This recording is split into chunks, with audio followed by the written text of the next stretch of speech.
Bienvenidos a otro episodio de Entre Nerdos. Aquí están sus conductores, Drew Elías, Aldo Méndez y la guapísima, chulísima Vianney Sosa. How you doing, brother? I'm good. Welcome, V. Thank you. We haven't had you in a minute. I know. It's been a little while. But of course, we can't talk about Hunter x Hunter without you. But We did. Well, we did for one episode. Yeah, like, but we had some babysitter issues. It's okay. He's a little man.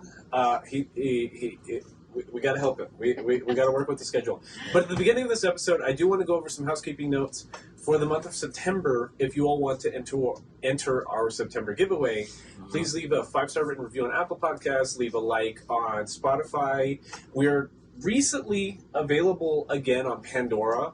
Awesome. And Sirius XM. Yeah, we lost some downloads from Pandora. Just not letting their people know what the fuck was going on. Absolutely. What happened? Well, Pandora switched how they're hosting their podcasts. So they're having a separate third party, manage their podcast. Yeah. I guess some kind of legal thing, and they don't have the resources to manage their own podcast legally.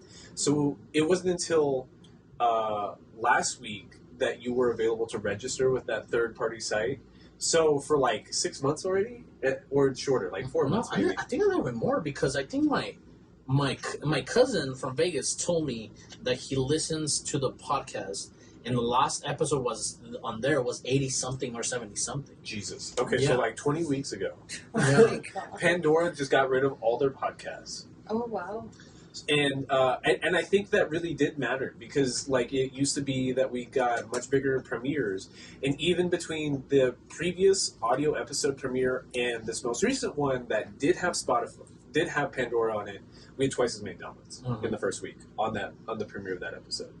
So I really think it does matter. And please like us on YouTube, subscribe to YouTube, hit the notification bell. Also follow us on TikTok, follow us on Twitter, on Instagram, on Facebook. On Facebook, we're trying to get a little bit more, nerds on the Platform? on the platform, the net, under the net. But yes, it is Hispanic Heritage Month. Yay! So cool. Also, Suicide Awareness Month. And as much as we hate you nerds, you guys are so cool. Don't kill yourselves. Yeah. I can't stand y'all's comments, but do not kill yourself. Yes. And if you need to talk, just talk to your friends or talk to the hotline. I think that we're gonna make it a registered number now. They did like a 911, but I can't. It's 711 or something. 711. Okay. It's one of those. Yeah. And God, what else am I thinking? YouTube, Google. You said email us. You said email. Okay. Email us if you guys have any questions, comments, or concerns, please email us at betweenwordspodcast@gmail.com. The red light instantly. The second we get an email, it's either me or Aldo 30 seconds later sending it to the other person. And then Aldo texted me hey, we got an email. So, so they get excited. Yeah, it is exciting. Even though your comments are trash, it's awesome. No, but really, nerds, we like you. Thank you for joining. This is going to be a conversation about Hunter x Hunter Season 4. Right. Great Island. The Great Island arc. Miss Vianney. So, I've asked you this question in general about Hunter x Hunter, about subsequent seasons. I've asked you about the Phantom Troop. But what is Greed Island about? So Greed Island is basically a game. And Gon's dad made it with his best friends. And the whole idea of this season in particular is, well, first of all, was Gon trying to find his dad, but then it turns out that it's just for fun. So Right. So it's just a video game. It's a video game about Gon's daddy issues. Pretty much, or just insinuating how much of a bastard Gin is. Yeah, Gene's a fucking dickhead. Yeah. Gene's a dickhead, absolutely. Because a lot of the entirety of the Hunter x Hunter series that has Gon in it is about him trying to learn more about his dad, which is why this iteration of the anime, one of the final episodes of one of the later seasons is Gene meeting his dad. Mm-hmm. So the entire reason for going into this elaborate scheme to get into a video game that is made from Nen, is made from badass Nen user hunters that Gene and his friends made. And that was also the plot last season, was just trying to enter the auction to get the video game so that they could learn more about Gene. Just taking it back a little bit, though, I think the last season, one of the last episodes was them finding this video game and then trying to get a hold of, like, I guess learning it. Was it Nan to open it? Or That's the remember. end of season 1. Oh my god, it's been a long Season time. 2, right? 1. Because that is what makes them want to learn Nen. Correct, you're right. So, like, the end of season 1, one of the last scenes is they go to Gene's... They're at Like, literally, they're at season Gon's 2 aunt's. was... It's his aunt, right? Yeah. That's Gene's sister? Yes. Mm-hmm. I was just going to say, season 2 was literally learning something to get to this video game, and now we're here. Right? Every season is just trying to get to this video game. Which, like, Aldo had a point, I don't think on mic, but maybe a week or 2 weeks ago. Aldo wasn't excited to talk about Greed Island because I'm not sure at the time you were excited for this season. I did think about that. I don't know if I confused it with only the one video game episode of Yu Yu Hakusho, Ah, okay. or just because the fact that it does have weird pacing at the beginning, because it seems like they wanted to make sure that in the first episode we start with Kurapika, and the pacing is kind of weird.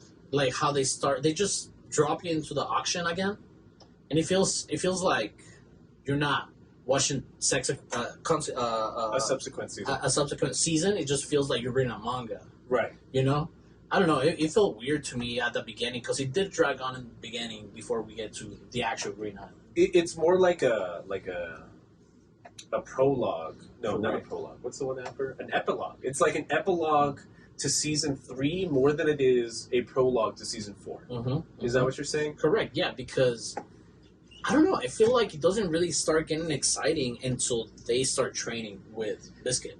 Well, it's because at this point, I think they're just trying to have a good transition from... Because season 2, Gon and Killua were working with... What's his name? Wing. Wing? Wing. Was it Wing the was one the that Nen was... trainer. The No, guy, no, the no, guy not that doesn't. him. Oh, who am I talking No, about? the one that was helping them, like, you know how Gon had sold his hunter license, and then the guy that was... Oh, with the doctor? I think, like, with, oh my god, I'm trying to remember. So, there was a point where they were, like, walking a market, and then they're trying to buy things, Mm-hmm. and then this one guy comes in. The, like, auctioneer guy. Yeah. That's season 3. Oh my god, I'm like, what season is this? I don't know, what day is it? Season 1's the hunter exam. Season 2 is the battle tower and the Nen training. Season 3 is the auction. Okay. Season 4. So I forget his name too, but you're right. But that, I think it was just a transition into that where it's like, okay, so this is how it works, and then Mhm. they're just watching this happen with him, like the auction. And leave it to Togashi to give you like a second season, being second season 2 and this season, to give you a shell of exposition of how this world works. And not only how the world works, but this is just exclusive to Jin experience and like Gon experience. Yeah. Like, Mhm. it's just so weird that the game itself was made just for Gon. Yeah. You know what I'm saying? And, Yeah. and that all these people are involved and that all these characters come together to tell you the big ass story. It's good. It doesn't have an awkward like starting for me, but it is fantastic how they add all these characters. We're talking about this on mic. Yeah. You were saying? I think I was just gonna add on, like, you also see that there's this older man, like, literally spending billions of dollars on this game Oh yeah, that was weird. during the auction, and even people are like, wow, he's literally Throwing, like throwing all his money away. That's like more than half of his fortune. And they closed their ribbon on that guy. I thought it was gonna be a throwaway character. Oh yeah. His shit's sad. Yeah. His shit's I the know. worst, poor guy. I know. I was trying to look up the name of this auctioneer character. Oh. Go ahead. I can't find it. No, it's okay. No, but after that part, because I know you said it was pretty boring anyway, it was Mhm. almost irrelevant. But after that, Gon and Killua knew that whoever bought this game, they were trying to get into the game, and Gon was almost sure that they were gonna want to hire someone for some things, a type of job. So they ended up meeting up with this man who ended up winning the video game, and or not winning, buying the video game. And not only one, he bought like the last 7 copies of the game, right, or something like that. Like he's literally bought like every single version and anything available that's out there. Right. And no one knew his reasoning, but regardless, like Gon and Killua were ready. And first thing is, what's his name? The guy, the main one, his name is Gon. I'm just kidding. Who are we talking about? I'm like, I'm sorry, I'm bad with names. I should have wrote them down. But it's just like that one guy that's like the pro hunter that has already been in the video game. The guy with the white eyebrows and like slick back hair. That he literally turned them down instantly. It's Jutseri, right? Or how did they pronounce it? He was. You're talking about this guy, right? Yes. Yeah. It's Jutseri. Yeah, Jutsari is the main. Is the guy that they train to do the vetting system on the hunters, right? So instantly they're trying to hire someone, and then they're like, "Oh, we're here, we're ready," and then he instantly said no, basing it off of their nen and just the aura in general. Mm-hmm.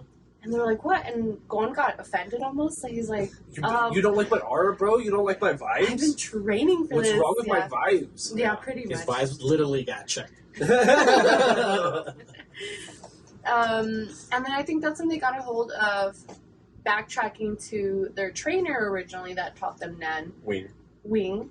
And they're just trying to come up with a new, I guess, adding to their ability of Nen just to impress him. Yeah, what was the first training montage? You're right. How did they get their Nen until the test? They didn't. They go back to their hotel room, right? Kurapika's there, right? And they're talking to Kurapika. It's like, how'd you make a badass Nen technique, like the rings, the chains that he uses? Yeah, that's right. And they're asking him, and he's just like, I visualize it. God, I always get the power system wrong. He's not an enhancer. Kurapika is. I wish I kept my original. You had such transmuter. A transmuter. Thank you very much. He's a transmuter, so he's talking about his transmuter training. I think if I pull out the pictures up here, we'll get. Do it. Try it. We'll try it. It might not even look that good, but like it would. I'll just put the Nen. I'll just put the Nen system Yeah, put the Nen chart up here. Yeah. So you're right. So like he's a transmuter and able to transmute something. This season goes a lot into what it means to train like the different aspects of Nen, which I appreciated a lot. Like you're an enhancer, what the fuck are you gonna like train? Just enhance. But like the emitter one, I thought was really smart. And Kurapika talking about his transmuter training, he's like, I meditated for hours trying to like understand what the quality of a chain looked like. I tasted it. I rubbed it on my hands, on my face. I slept with it. Like I'm trying to transmute chains. I need to know everything about how it feels, the texture of it, the way it insulates the cold. Like so, and Killua is a smart kid, right? Like he's the son of the most famous assassin family in this world. So he's just like, all right. He got it like this. He's like, okay, I already know what I want to do. Was he also a transmuter? Or what are they calling the lightning one? Okay, so I'm looking up the Nen system, and it only gives me the way your specialty is. So, but what I'm looking for is the one that does the Nen with the 10, and that becomes a Kyo or something like that. Because that one's the ones that's crazy. This one's not so crazy. Well, that's the one I wanted at first. Because that's the one we're talking about. Okay, what we're talking about. Because I'm trying to figure out which one Killua is for a second. Yeah, Kimio. I'm over here looking like. Where is it? Help me. Well, in the meantime, is that a conjurer? No, it's an emitter. I don't even know. Yeah, I can't even. Well, anyway, while they're looking this up, Killua figures out that he can use electricity. It's a transmuter. It is a transmuter. Oh, it is. Yeah, Killua is a transmuter. Yeah, so he can use electricity because he was tortured and had a terrible childhood. So he's like, I got this. And then in the meantime, Gon was like trying to figure out like, okay, well, what can I do? And that's when he had called Gin? Wing. Jing is Gon's dad. Yeah, you're right. Sorry. So he had called him, and then he pretty much told him what to do, which was he basically tried to like coach them on what it meant to create a specialty, right? So Gon is actively talking about how to. He's explaining what Kurapika explained, kind of. He's just like, yeah, he's a transmuter, so he needs to understand the quality and texture of things. But he's telling Gon, because Gon's the one that's having, like, he's not a natural at this. Right. He's not that bright, as opposed to Killua. And Killua tells Gon, like, I'm going to go in the other room. I won't see you for a couple days. Yeah, because, like, he knows he's going to use him as a crutch. Because, honestly, I think this season, more than any of the seasons before it, and you see it a lot more near the end, too, is, like, I actively think that Killua is, like, deathly in love with Gon. Like, to a fault. Like, he's in love with Gon. Like, to a point that, like, it's, like, one of those, like, I'm bad for you, I'm a crutch for you kind of situation, so I'm going to go in that other room so you can't rely on me to explain this to you right now. Yeah. Yeah, but I don't recall what he ended up learning to do. Or figuring out that he could do to impress. To your point, Killua realizing that he's a transmuter type, and he knows the texture and the feeling of electricity because his family is a bunch of lunatics, and like butchered him as automatically he got a taser and was tasing himself and like feeling the electricity, understanding the surge, the charge, all that stuff, and like really quickly he's able to like transmute electricity, which is insane. There you go, brother. But then when Gon calls Wing, Wing is like, listen, Gon, you're overthinking it. You're an enhancer, bro. Like, you're already super strong, like, naturally, and you already have all this aura. So he starts talking about what it means to focus that. What are enhancers good at? We met a really strong enhancer last season that was one of the Phantom Troop. And him is just like, I'm just going to emit a bunch of Rio all at once, and I'm just going to be big and strong and powerful and basically indestructible because I just have this big-ass Nen shield around me. That's one of those, like, my offense is so strong, I have, like, a perfect defense kind of situations, right? And Gon learns to, like, that's when he first starts focusing it in his fists, but we don't see it at first. We feel it in the hotel room. Like, all of his abilities at once. He makes it shake. Yeah, because that's what Wing said. He's like, just use everything at once, bro. Like, what does it mean to be an enhancer? You've got stupid good net. Like, just fucking emit it. Like, what are you concerned about right now? Use your Kyo, your Ro, your Kyo, like, just all of it all at once. Just let it loose. And we don't see what that technique turns into until, like, the second half of this season, because they do that test again to try to get into the video game, and all we see from the demonstration of Gon's technique is just a hole in the wall. It is like if we would have gotten the transition from like Hamon to Stan user. Yeah, Hamon. Hamon is a prefix or like the pre-power to JoJo's when they have like that's literally how they pronounce it too. Really? Like Spanish ham. Hamon. Yeah. Hamon. And it sounds even crazier in Japanese because they're literally saying Hamon. And then it just feels amazing to see. Well, we just thought it was an amazing power system. Not only that, well-explained power system. Like, you can use all three of them at the same time. Like, you can use your sight, your hands. You can even... like, we thought this was already a lot from Gon, and then now coming up with more. No, I'm talking about, like, the... maybe it is that one, right? Ren, Setsu. Yes, there you go. Shu, Gyo, there you go. That's the one I said to you. That's the one. Cool. And, it just feels amazing because you're seeing it all over again. What you loved about season 2, and it is amazing just to see the power system here. Oh yeah. Like it's super confusing all the time. And by the way, what would I call it? If in Dragon Ball, like you're saying aura or force field or key field, looks almost off-putting in all the time. like here, what we thought it looked the same at the beginning of the seasons, the flow between the body parts of the character, especially when Gon is using his special ability, the aura being animated and being flowed, and I know it's CGI, but it looks amazing because they literally like flow the key into his arm, and you can see the change of shade in his face. Yeah. It looks crazy. I think it's also crazy because I was thinking about Bleach while watching Hunter x Hunter. And, like, I really, really think that Hunter x Hunter is just the perfect shonen. Like, honestly. And, like, I think Bleach, especially in our most recent watch through, has shown its age a lot, and it's really showing its faults. Because, like, think about Bleach and how they treat spirit pressure is what they called in that one. It's just big spirit pressure means attack stronger, go boom. Like it never turns into anything but that. As opposed to Hunter x Hunter, like if anything, there like it's dope, but if anything, there's an argument that Togashi like gets too detailed with it, to the point that like maybe it feels better as like in manga form because you have the pages with you. Like I can switch back and forth like referencing it. Yeah. But like by the time our new Nen teacher halfway through this season like started teaching us about Ko and Gyo and En and Ken and Ryu, I'm just like, dude, I don't know what you're talking about anymore. And they're so You're just similar saying too, words. like But he's not.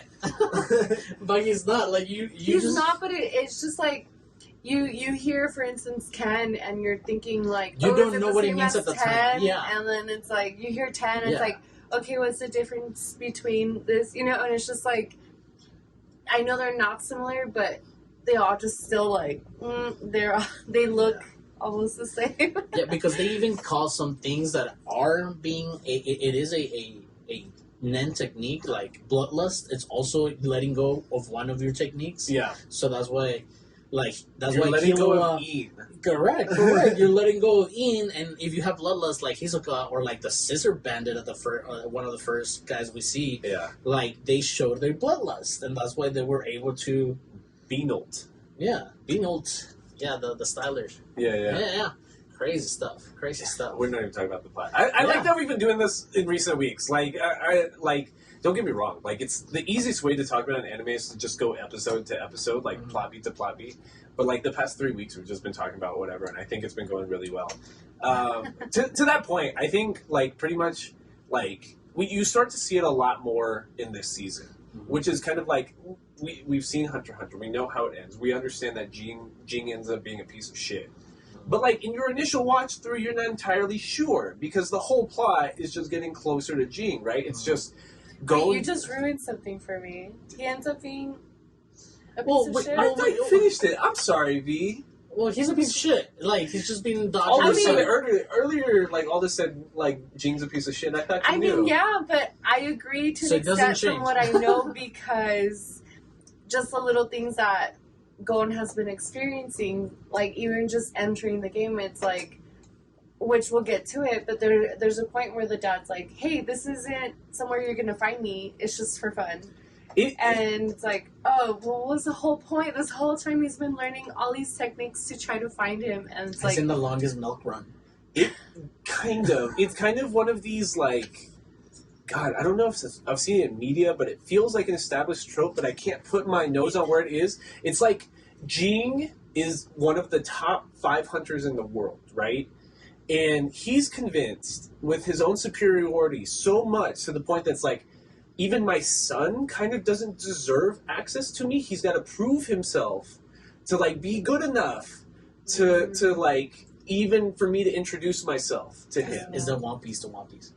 Not even like it's like No. it's like I almost said Goku and Gohan, but that's not entirely true. Goku just like doesn't even realize he's got a family almost. Like Yeah, but I was gonna mention Goku though, because in Goku, like one of Gohan's milestones and why the recent early fans of Dragon Ball love Gohan for so much was because he had like this milestones and growing periods, like pretty much Piccolo raced them, yeah. and it seems something like that. It You seems really like, gotta watch the movie, bro. Yeah? You really have to watch I the do, movie. I do. It's a Gohan and Piccolo movie. I know, and I was gonna say the same thing. So I think you're right. I mean, it does feel like that, but it is a trope. It's kind of different because like Gene really has that arrogance that like I don't give a shit if he's my son. He could be a fucking like He left his wife and his son.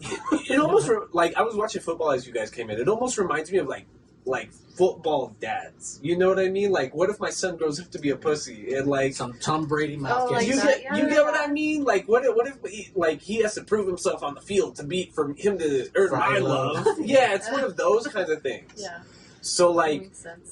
Gene's really making I almost said Gohan. Gene's really making Gon jump out there on the football field and catch a concussion to earn his dad's love. It is. No, it is. It is. It is sad because like that's Gon's reason for everything, and I think that's even sadder once you realize that the Hunter x Hunter manga after the anime ends, Gon's not in it. He's 100% not in the manga. I'm not telling you anything. No, I'm getting out. He's not dead or anything. That's not what I'm saying. No, It's just like he's just not in it. He's just no part of the fun is not I'm interested. assuming there's going to be a point where he has no motivation anymore. No, he's got motivation. No, he's got all the. He's got all the I motivation. knew So shit. But anyway, so there's a screening. They end up going through it. They obviously get in, and this is what you were saying, that there is a point where you don't see Gon's power, but you just see like a hole in the wall. Mhm. And then that's when they basically start the process of getting into the game. Yes. there's a scene there I really like. Again, just talking about how like wordy Togashi is, and like how like comfortable he is, like kind of showing off how smart he is. Oh, he's very comfortable. Wait, who? Togashi, the author. Oh. He it's the scene where they're in the auditorium and they tell them to line up because they're going to do the screening. They're going to do the test, right? And then Killua is having a full-blown panic attack in the stands. Being like, do we get in line? Do we not get in line? What do I do? Am I on the side or right here? Did the test already start? That's me on a daily basis. That feels Like, like I something I would overthink all do. the I time. think. Yeah, like I overthink just like him, so I get it. His point is that, like, if it's already a test, you might fail if you're too eager and you jump in line. You might fail if you're not eager enough and you're waiting in the stands. So like Killua breaks down three groups of people. He breaks down the people already in line, the people like on the perimeter waiting to get in, waiting to see what happens, and the people like flat out not getting in line. And that's where they meet one of the prospects to get into the video game, and he starts explaining it to them. And it sounds really simple, but the way it's given in anime sounds really complicated. That guy's talking to Killua, and he's like, listen, I understand your point that like it might be a test already, but you also need to understand that people have died playing this video game, and there's like hundreds of people that have not made it out. Like, even if this guy's a billionaire, there's only so many qualified hunters that could even like think to complete the game. So wouldn't they want to test everybody anyways? And that's when Killua was like, oh duh, so I'll just get in line anyways. Mhm. But they spent like a full 10 minutes explaining that scene. Well, just going back and forth, and then even just making us think like, okay, should they not? His name is Puha. Oh yeah, and then he has a weird vibe to him too. It's just almost like, he has a villainy face. He's is he got a big trustworthy? It's like, is he almost trustworthy? You know? No, yeah, he does have like a Kuwabara Oh yeah, sense to him, exactly. you know what I'm saying? Like bully type. Yeah, exactly. And it is the same creator. Yeah. Yeah. But what I think is really interesting about Hunter x Hunter is that there is filler, but the filler doesn't feel like filler because exactly. You felt filler this season? No. Oh, okay. Like, I'm not wrong to say that there is filler as far as like you're saying. Like we spent 10 minutes on this thing that doesn't matter. I can't even imagine what the manga's like to read. And I was showing pages of the manga to Vianney. It's like you're reading a graphic novel. It's just like big old bubbles, dude, all the time. Like very little animation. But I think like the check and balances, and it doesn't happen here, but it happens with what's the Kuwabara looking guy? Puha. and then and Killua? Killua. But it happens with Gon and Killua. They kind of reverse roles a lot in this like check and balances like back and forth that they have. They're best friends, but they're narrative foils. Yes, but they're also like it changes. Like sometimes Killua will be like, "No, idiot," is like, "It's this way," and then sometimes and sometimes Gon will be like, "No, What? dude, Why are you stupid?" overthinking that? Yeah, it's like it's this side. Yeah, so it's great because dynamic. Gon's the one that breaks that standstill. He just gets in line. He's like, "You're being weird." Like, Yeah, exactly. like I'm just gonna get in line. Exactly. But and then yet again that filler, quote unquote, for our listeners, if it doesn't feel like filler because it just flows with what the fuck is going on. I don't know. It feels really big. And big you brain still on don't scene. know what's going on because Yeah. when they get into the game, like they're explaining the rules, and even then, it's like they show Gon confused, and as a viewer, you're also confused with him because it's like, what did she just say? Like I got the first two sentences, and after that, it's like, so what happens? What like when they get in the line? No, like after I don't know. Sorry if I'm skipping ahead, but like No. When when you're they're in the already in the game, Oh, like you know how okay. Gon was the first one to get in. mm, They're explaining all these rules for the game, and then he's like, I'm losing track of everything. I have no more memory it's such a space. blockhead. You know what I didn't like about like so right before they entered the video game, we have a separate group entering the game at the same time. It's the Phantom Troop. Oh, because they stole one of the auction's consoles. Right, one of the consoles, and they have a copy of the game. Is that they treat it like a PS1, right? Like the console's essentially a PlayStation It 1, looks like it. Yeah. and it's got those old PS1 like physical Slots. memory cards. Yeah. 32 megabytes. You can. Oh my god, that's nothing. That's crazy, dude. But like the Phantom Troop is able to cheat the system because this billionaire is buying all these games, and you get one Mhm. slot per console per game, which are each worth billions of dollars that you can use to enter the game. But the Phantom Troop figures out that like if you get an adapter that can fit like it has 6 different ports for memory cards. You can enter a lot of games. Then you can enter a lot of people at once, and like no one else thought of that. Like I'm just like that kind of feels like it's like a narrative cheat almost. Like I guess like Togashi could defend it being like, well, the Phantom Troop's really smart and really they're really ingenuitive and like can figure stuff like that out. But like you're telling me that like these billionaires and these people with all these resources and everyone's trying to get into this lucrative game that no one else thought about using this port on the PlayStation 1? It seems like they're limited though. I don't, the Phantom Troop never even explains where they got Yeah, they got it. Where Like they got theirs, yeah. they're just kind of like, look, we can use this adapter and like just like plug in our memory cards. And the Phantom plot here is True. almost non-existent. Yeah. Well, it's because it will matter. It like will the matter beginning, later, the beginning yeah. of like Chimera. season 5. Yeah. Yeah. But yeah, like in I the would video go game, that like Gon's a fucking blockhead. Like what we were explaining earlier, like the video game is super complicated. And it starts off with just 3 simple rules, which Okay. is to win the game, you need all the cards. What? There's different types of cards. There's different type of cards. There's like 3 different types of cards. You So have- there's like numbered cards. Yeah. So like to all this point, you need all 100, 0 to 99 of the numbered cards, and you're given a binder, like a Magic the Gathering binder. The cards are even designed like Magic the Gathering cards, which I thought was really interesting. They look exactly like Magic the Gathering cards, but like so you need 100 of the numbered cards.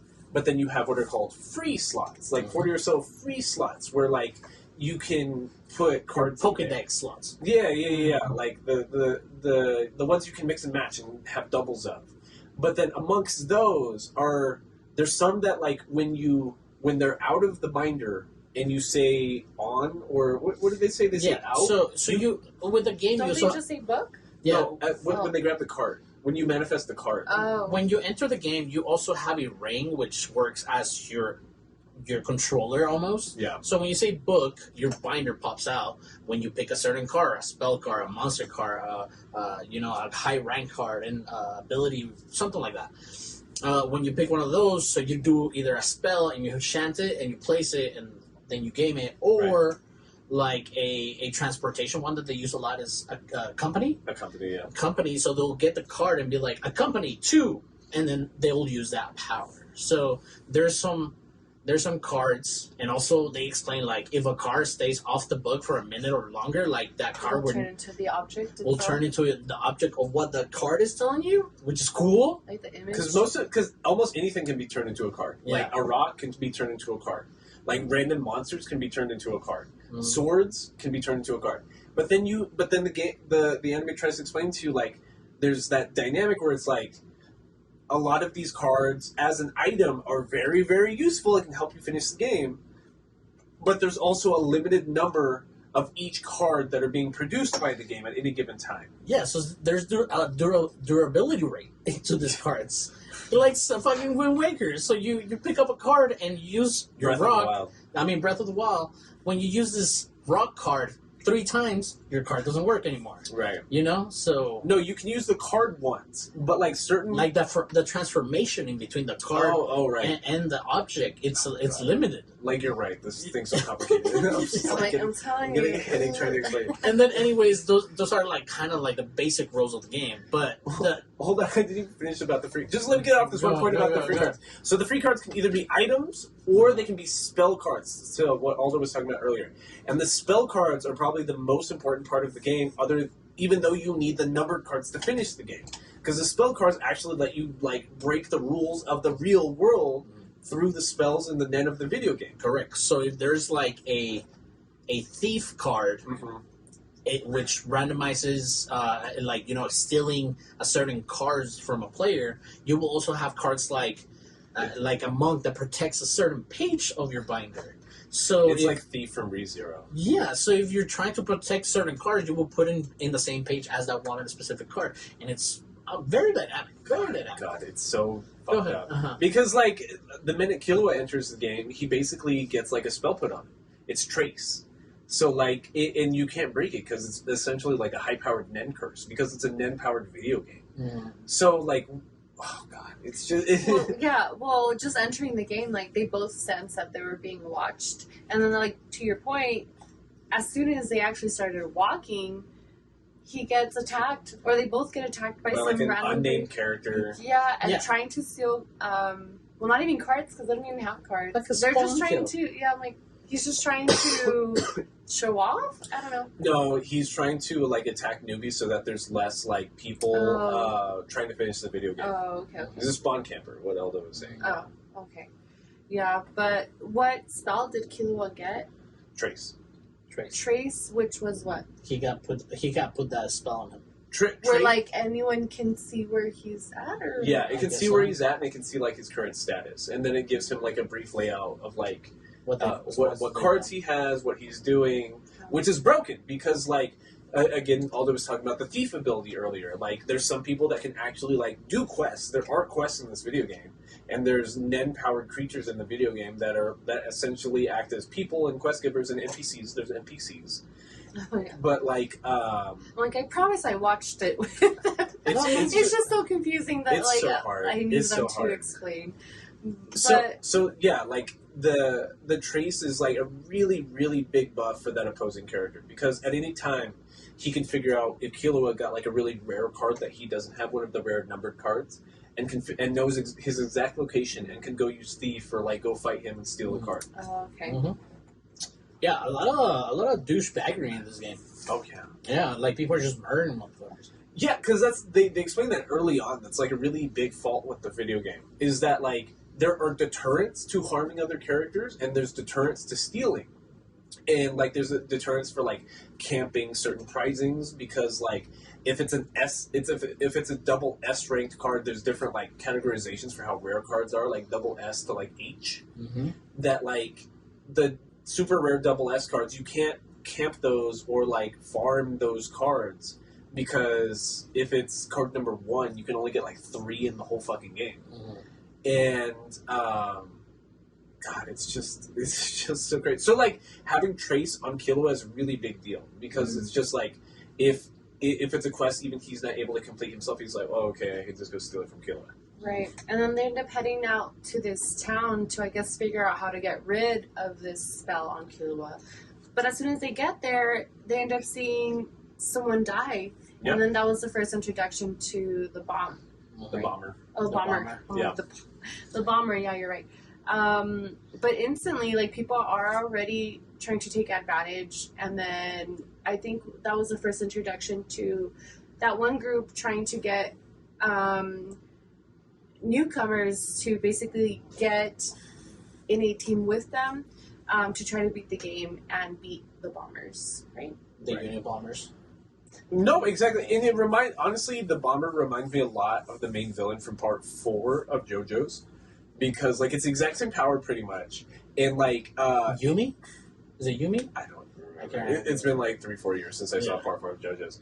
But, yeah, like, in part 4 of JoJo's, you have a character who's, oh, God, I almost called it Nen ability. Whose stand ability is to have different levels of bombs, right? So I can put a timer bomb in you if I touch you. I can have a physical weaker bomb if I'm touching you, and I just make, like, your face blow up. And, like, it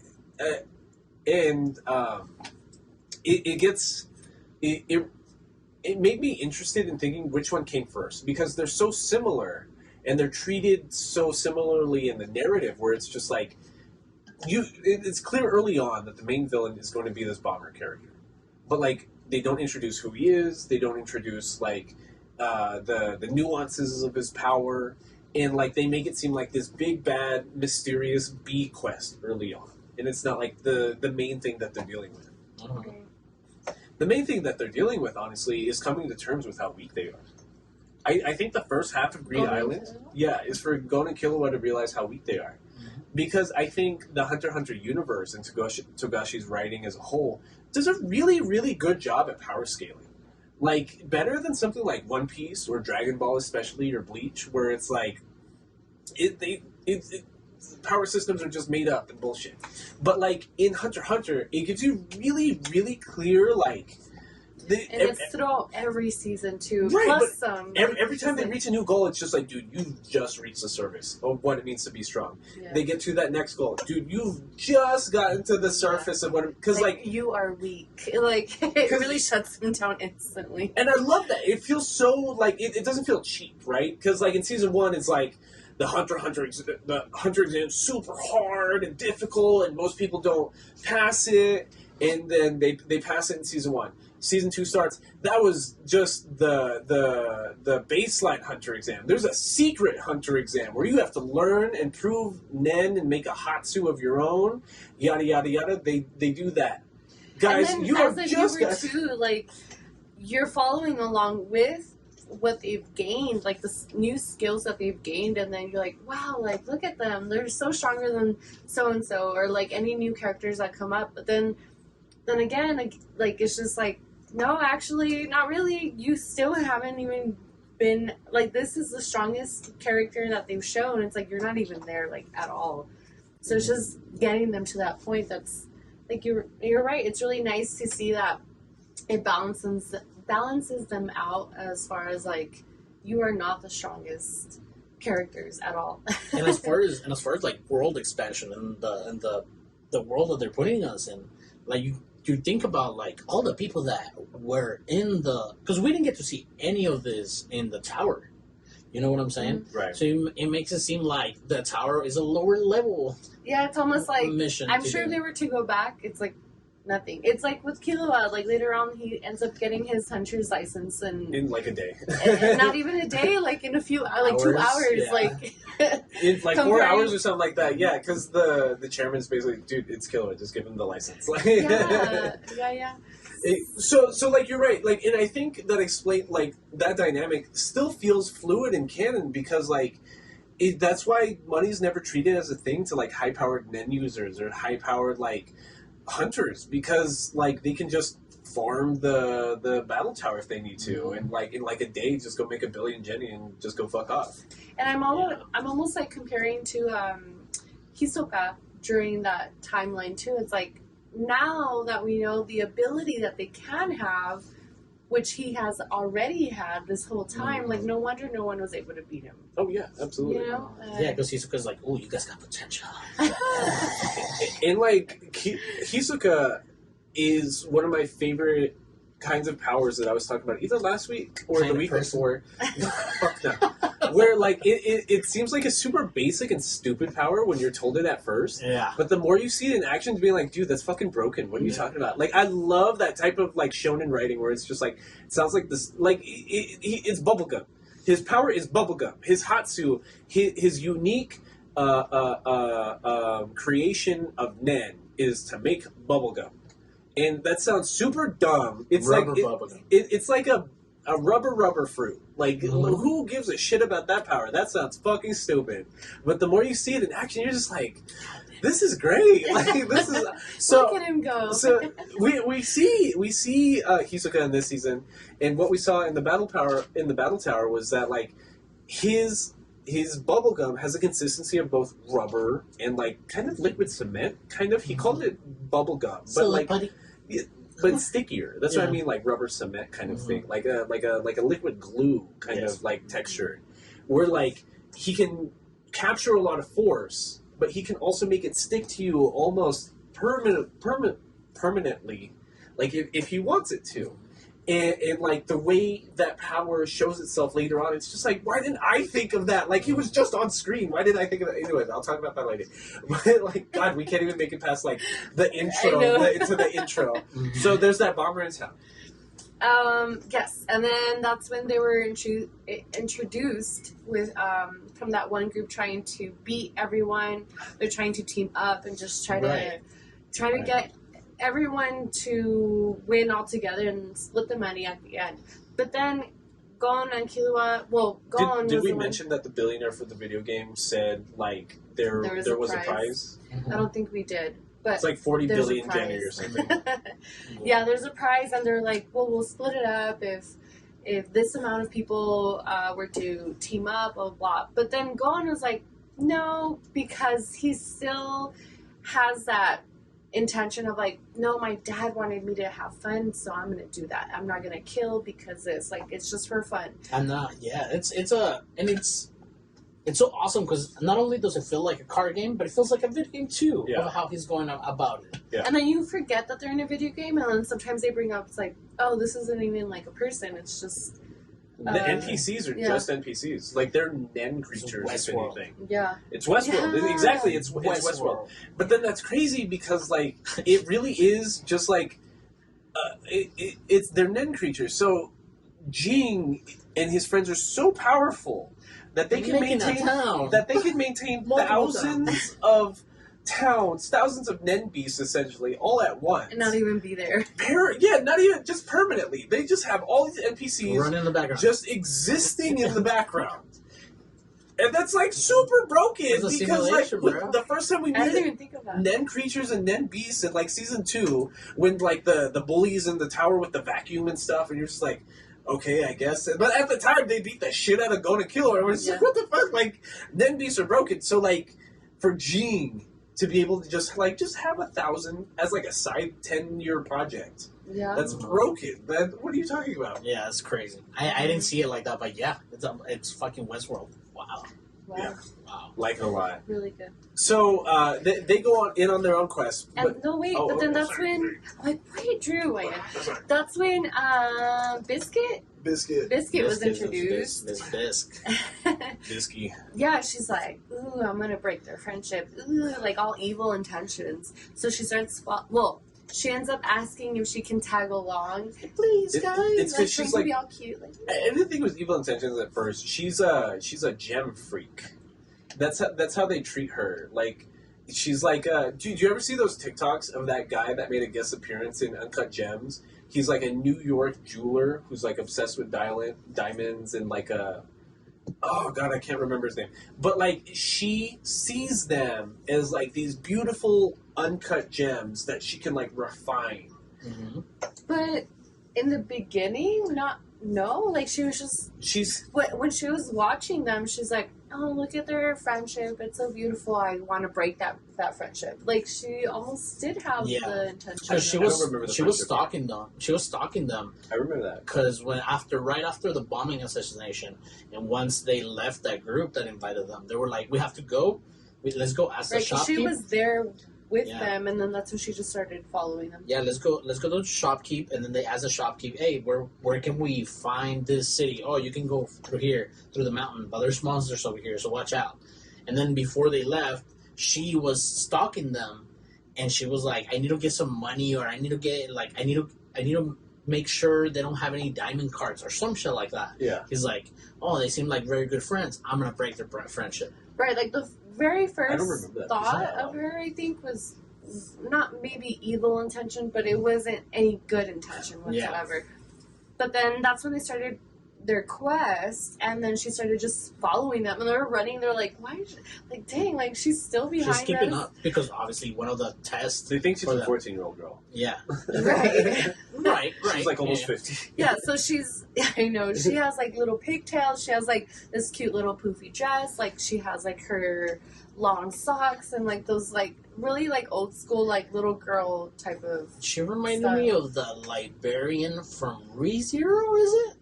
Yes. Yes. Yes. The vampire. Correct, yeah. Yeah, the character design's pretty cool. Like V was saying, once they're getting through this mountain, fucking Demon Slayer style, They bump into the like monster pits. no, well before that they bumped into these they almost looked like Ninjas. ninjas. Oh, the village ninjas, Yeah. yeah. And like it looked like it was like the first attack they were going Fucking to NPCs, encounter, but yeah. it was just like, oh please, like my son. It was a side quest. It was a side quest to help them with helping the son because he was dying. They're all or sick, something. pretty much. Oh. Yeah, but there's a little kid that is about to die. So basically, they were trying to help him out, hoping they can get something out of it, so like a card or something. But then it turned out that they didn't get anything. It was like, give us all your money and give us your clothes. Yeah, give us like 80,000. I don't know what. Jenny. And, yeah, like, and they're like, okay, yeah, like hoping to get a good card or something, and nothing. And so then even I want to say brisket, but it's biscuit. Miss Brisket? Miss Brisket. But even biscuit was like, what was that about? So anyway, they just continue after that, and like Gon and Killua are just like now with like just a basic. They hit like a wasteland and- section. Mhm. Oh yeah, Yeah, so they end monster up going pits. through like the monster pits. They end up only beating those monsters that they could, but everyone else that they couldn't, they would just run away from them. And at the same time, Biscuit was just like, oh my god, like they have so much potential, like they could do this, they could have done that, why And didn't they pay attention to this? That's what you're talking Yeah. about. Her Sorry. infatuation with diamonds and precious rocks. Do you know sapphires and rubies are just dirty emeralds? Just dirty emeralds. And that's why I'm pure and perfect, because my birthday's in May. Oh, Of of course. So anyways, I'm Dummy. Biscuit. I'm Biscuit, and Biscuit's obsessed with this idea of like referring to Gon and Killua as uncut gems, like I was alluding to earlier. And she goes on this little tangent that's just like, he's so strong and impermeable, and like he could be the perfect gem, like when referring to Gon, and she's referring to him as a diamond. If I can cut through him and polish him, he's a diamond. And if you think about it, almost like the same motivation that Hisoka has. Yeah, yeah. Mhm. Hisoka's motivation is like he gets sexually aroused by getting the shit beat out of him, apparently, or like by bringing people up to a certain power level to the point that he can fight them, and getting that good Challenge. fight, that challenge. Thank you. I forgot the word challenge. Like he can. It's challenging sometimes. But like the yeah, but the way Hisoka treats it by getting that challenge is it arouses him, and it's like the only way to stimulate him is, I guess, how I'll put it. And to that same point in that same conversation to herself, Bisky refers to Killua as a sapphire, which I thought was super random. Because like I get just the color blue, just something about like he's so flowing and smooth and suave, but he's also sharp and beautiful and rounded, and like he's a sapphire. And like Biscuit's whole reason for entering this game is like there's a rumor about this game that if you finish the game, you can take anything in that game with you back. So what she wants is, I think she calls it the Blue moon blue moon, the blue world, World, I or think. something. yeah, the blue globe gem that's in the game, and she wants to take it back to the real world with her. She's just a gem fanatic, I guess. And has she been going at this for 40 years? No. This was her first time okay. trying at it.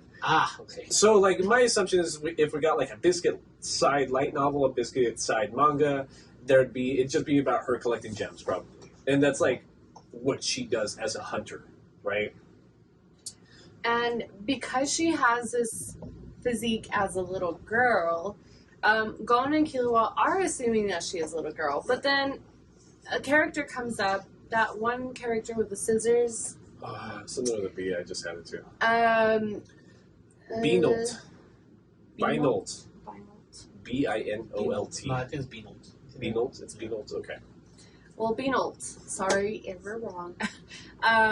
He comes across all three of them, and then that's when Biscuit was able to show her skills in front of Gon and Killua, which was not even a challenge for her because... Well, even her detection of him was a testament because... Oh, that's right. They were talking, and she's like, okay, wait, there's someone here. Right. Like, she's watching them fail at catch monsters, and what we know about the monsters is if you capture them, they'll turn into cards, which you probably need to finish the game, number one. Number two, she's trying to explain that to them, and she's like, dude, you could have catched that little black rodent thing, you could have caught that horse thing, you could have caught all these different things, you guys are fucking up. And then she's like, okay, shut the fuck up, I said something. So, on our little chart up here, the sense of Een is to hide your aura. Correct. And most people, especially assassin-level hunters, would probably be really good at that, right? You need to be able to hide your aura so you don't get kidnapped. This Bitsu guy got so excited for a second that he let go of his Een for, like, less than a second, and his bloodlust seeped through, and that's what Biscuit picked up on. And she's like, nerd, shut up. And like just pretend like we're talking or something like that. And even Killua, as a trained assassin, he can pick up on bloodlust even before he knew what Nen was. He had some sense of what it meant to. Oh God, it's one of these. One of them's like pick up aura. Is it N? One of them's like to pick up aura or. God, who knows? So anyway, so Killua was just like, how did she sense that? I didn't even sense that. How, I think it's N. Is it N? And so yeah, you're right. Biscuit had that plan. Right, well, regardless, like, as a viewer and as Gon and Killua, like, we're all seeing, like, oh, okay, like, she's no joke. You know, like, she was fast, she was on her feet, like, it was nothing to her. And then I think that's when she started explaining, like, actually, I'm, like, 50 years old. 57. 57 years old. And then that's when they're like, what? Wow. And then I think...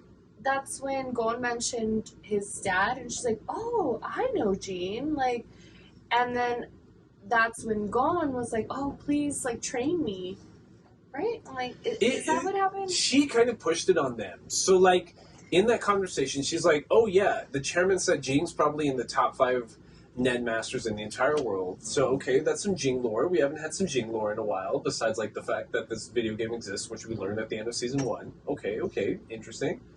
But then she beats up Bitsu, but instead of letting him go, that's when she starts pushing herself on Gon and Killua and is kind of like, honestly, this is a training opportunity for you all. So she like puts them, all 3 of them, inside of a pit. And she's like, listen, for 10 days or something like, I can't even remember what the time limit was. Yeah, the way she attacked them, because she's so badass, she's like, he's going to be hurt about 2 weeks. Yeah. So you guys got 2 weeks to beat him, because if he gets strong, like if he heals himself, he's gonna kill you. He's gonna kill you, correct? And I guess a good testament to Togashi's a fucking character, because we've talked about this before. Hunter x Hunter, it is the refined version of Yu Yu Hakusho. Yeah, and the way Togashi uses every main character as an audience crutch is amazing, because it's mostly Killua. In this spot, babe, when you're talking about like how Biscuit makes herself known as a powerful individual, is that Kill was like, holy shit, this bitch just slapped me, and I didn't even know she was about to slap me. I was on high alert. She was like, shut the fuck up, nerds, because she was like, shut up, nerds. There's somebody watching us. Is like, come down, let's pretend we're in a conversation, and then she slaps him. to instigate a fight, and then they spread out that way, so that way It's a fake fight. it was a fake fight. Yeah, exactly. But Killua's still fucking pissed. He's just like, I should have been able to detect that. There's no way. Absolutely, him being the assassin torture child that he was, and it's just amazing how they use even that here, because Biscuit is used for a Nutting's Crush the entire time as well too, because she's like, oh wow, these guys are going pretty fast at this, because there's one moment in this 2-week fight that Gon was like, no, wait. Let's let him get strong. Together, they almost beat him. Yeah. And they almost, like, finished, like, the challenge that Biscuit will let them out. Yeah, because Killer was about to, like, smash his head. Right. And the Gon's like, whoa. We're not bitches, are we, Mr. Kilo? We're not bitches, right? Like, I'm not a bitch. You're not a bitch. Like, why are we teaming up on him? You know what, like, Mr. Scissor Assassin, like, we're just gonna let you chill out for another couple days. And once, like, both of us can beat you individually, then we're done with the test. Mm-hmm. And Biscuit's like, what the fuck? This is your life? This Yeah. is your life? Like, Yeah. hey, you're treating this as a game. And again, the But then you also see the innocence too. It's like they're still kids. Like this is fun for them. in the training montage of them being exhausted, going to sleep, and still watching him, and just using their nen differently, and seeing what their kyo and their in and their shu and their ko, and it feels crazy because at one point we get Demon Slayer here. Yeah. We get I was gonna bring Demon that Slayer. up too. Yeah. We get Demon Slayer because while this shit is going on, the bad guy is like, wow, these kids are really strong. They might kill me. I never wanted this. And he just hits us with a flashback You're right. I was like, why? of Bonnet, or what's his name? Just any of the demons from Demon Slayer. No, the scissors. The scissors. Oh, guy. I almost said Biscuit. I just had Bonnet, Binolt. Binolt starts like, I never wanted this for myself. I And wanted they show to be this a good person. flashback. I was just poor and a little street rat, and then I I was killed trying some to be nobles on the good. street They because played- they tried bullying me. They played the boy in the striped pajamas for like 2 seconds in the background. Crazy. So we go to a flashback of what? I'm sorry. What's his name again? Binolt, and he's a little like malnourished kid. What it looks like to be like in India. Yeah. And like 2 people are like looking. It's like, hey, where's your purse? I just had my wallet with me. Oh, where is it? And he I just thought I had finds it. He's like, And he finds it, and he takes it, and they beat the shit out of him. Ew, this gross little street rat Now touched I'm my purse. Now I'm all covered in shit. Yeah. Blah, blah, blah. It's wild. It's terrible. So It's then you wild. feel for the guy all of a sudden. You're just thinking, so like they get to the point that they can beat them individually. He's just like, okay, my bad. Talking to you to them, motherfucker. Yeah. Just like, I'm gonna stop like being a bad guy. You guys were super nice to me, and like you're basically letting me walk away with my life. I'm gonna go turn myself in. Yeah. 'Cause Gon- He 'cause said Gon- turn yourself in. Gon Yeah. is like, thank you.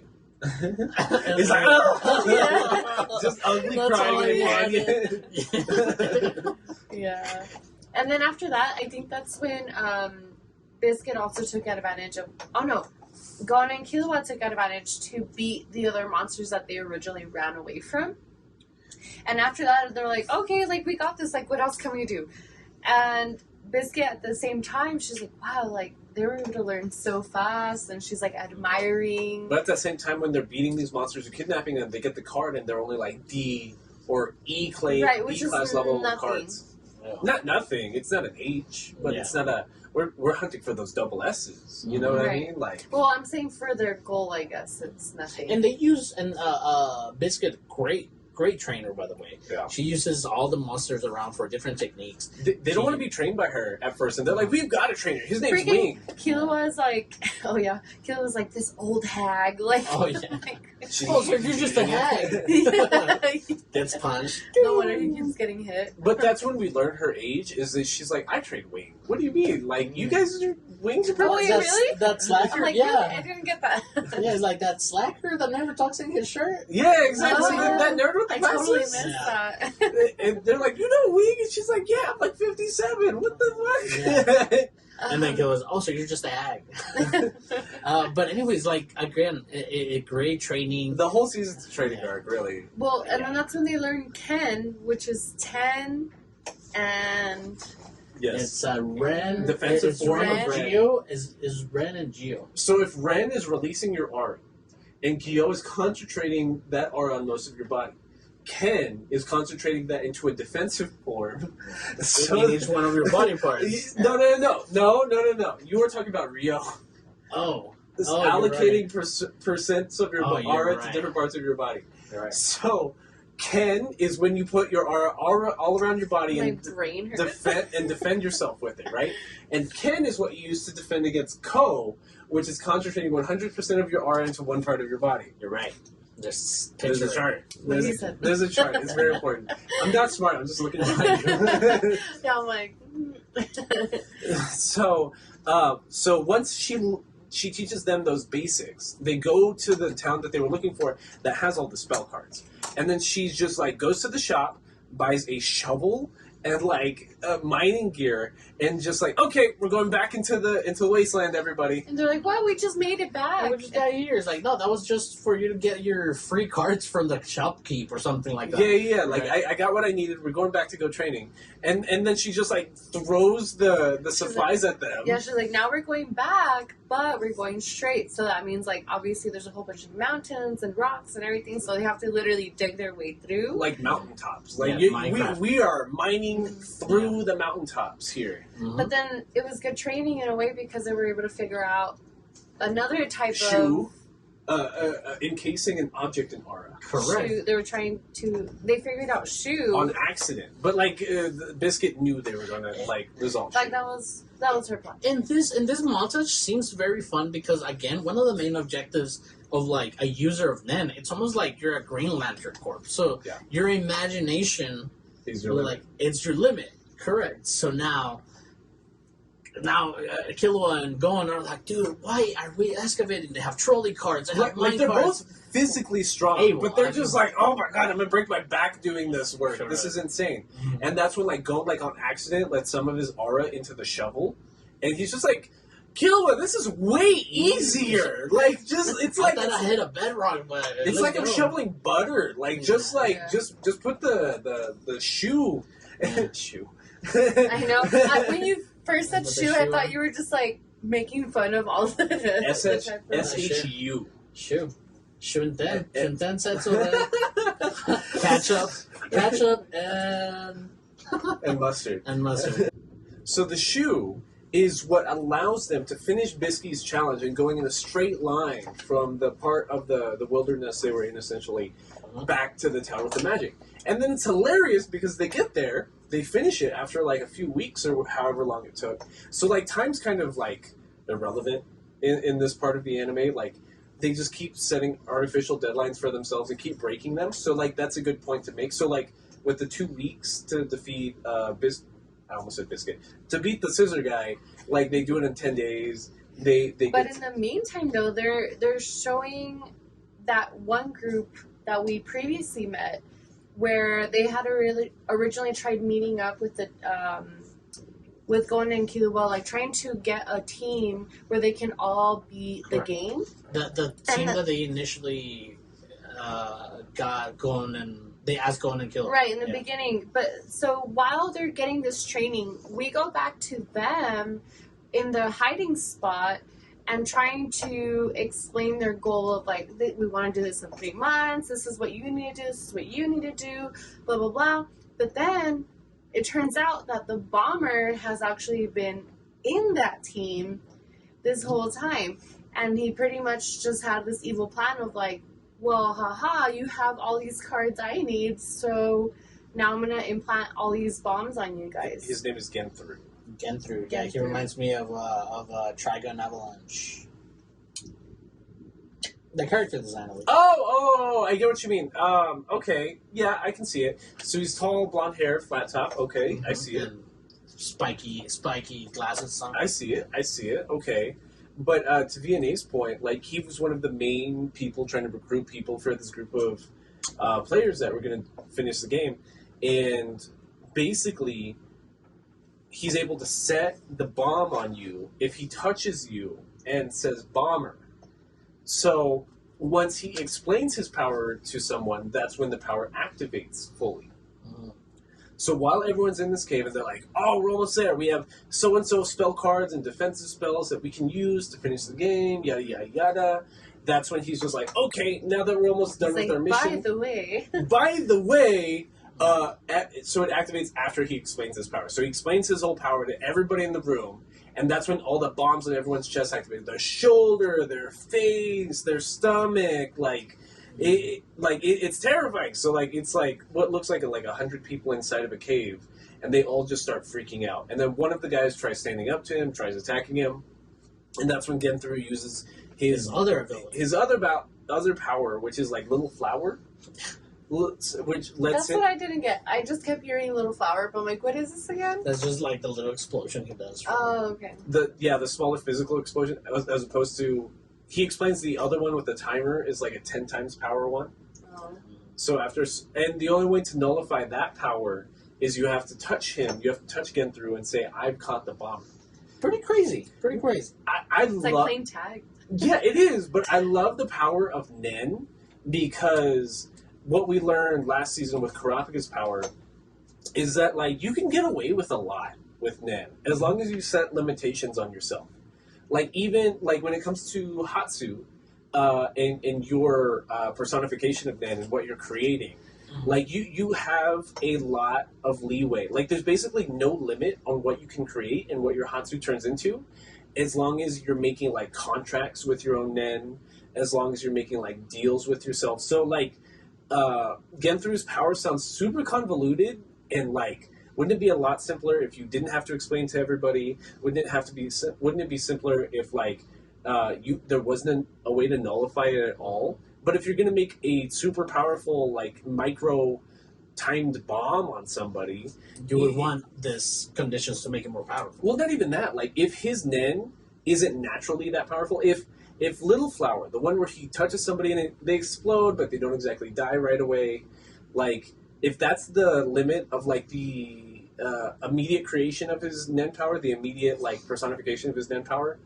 how do you expand on that? You have to make deals and contracts with your own Nen to make that broken power. That's the whole Kurapika thing. Yes, exactly. Thank you.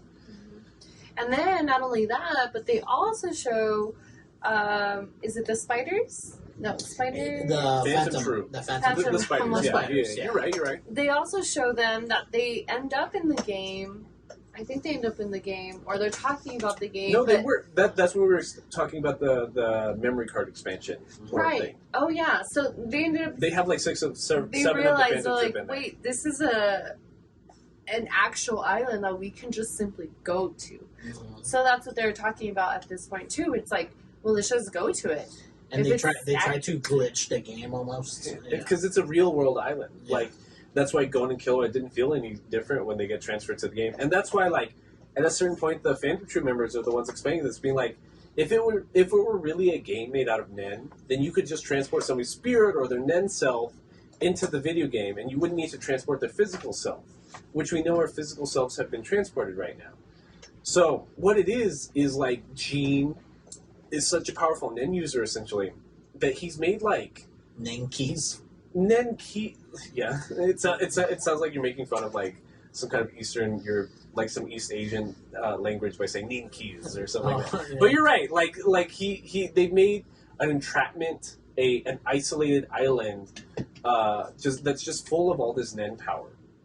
So when they try going there on a boat, like the rest of the Phantom Troop, one of the creators of the game, his name is Razor. Razor meets them at the coast, and Razor's just Jing told me that if anybody were to try to enter this island not via the front door, then I have to kill them or beat them up or whatever.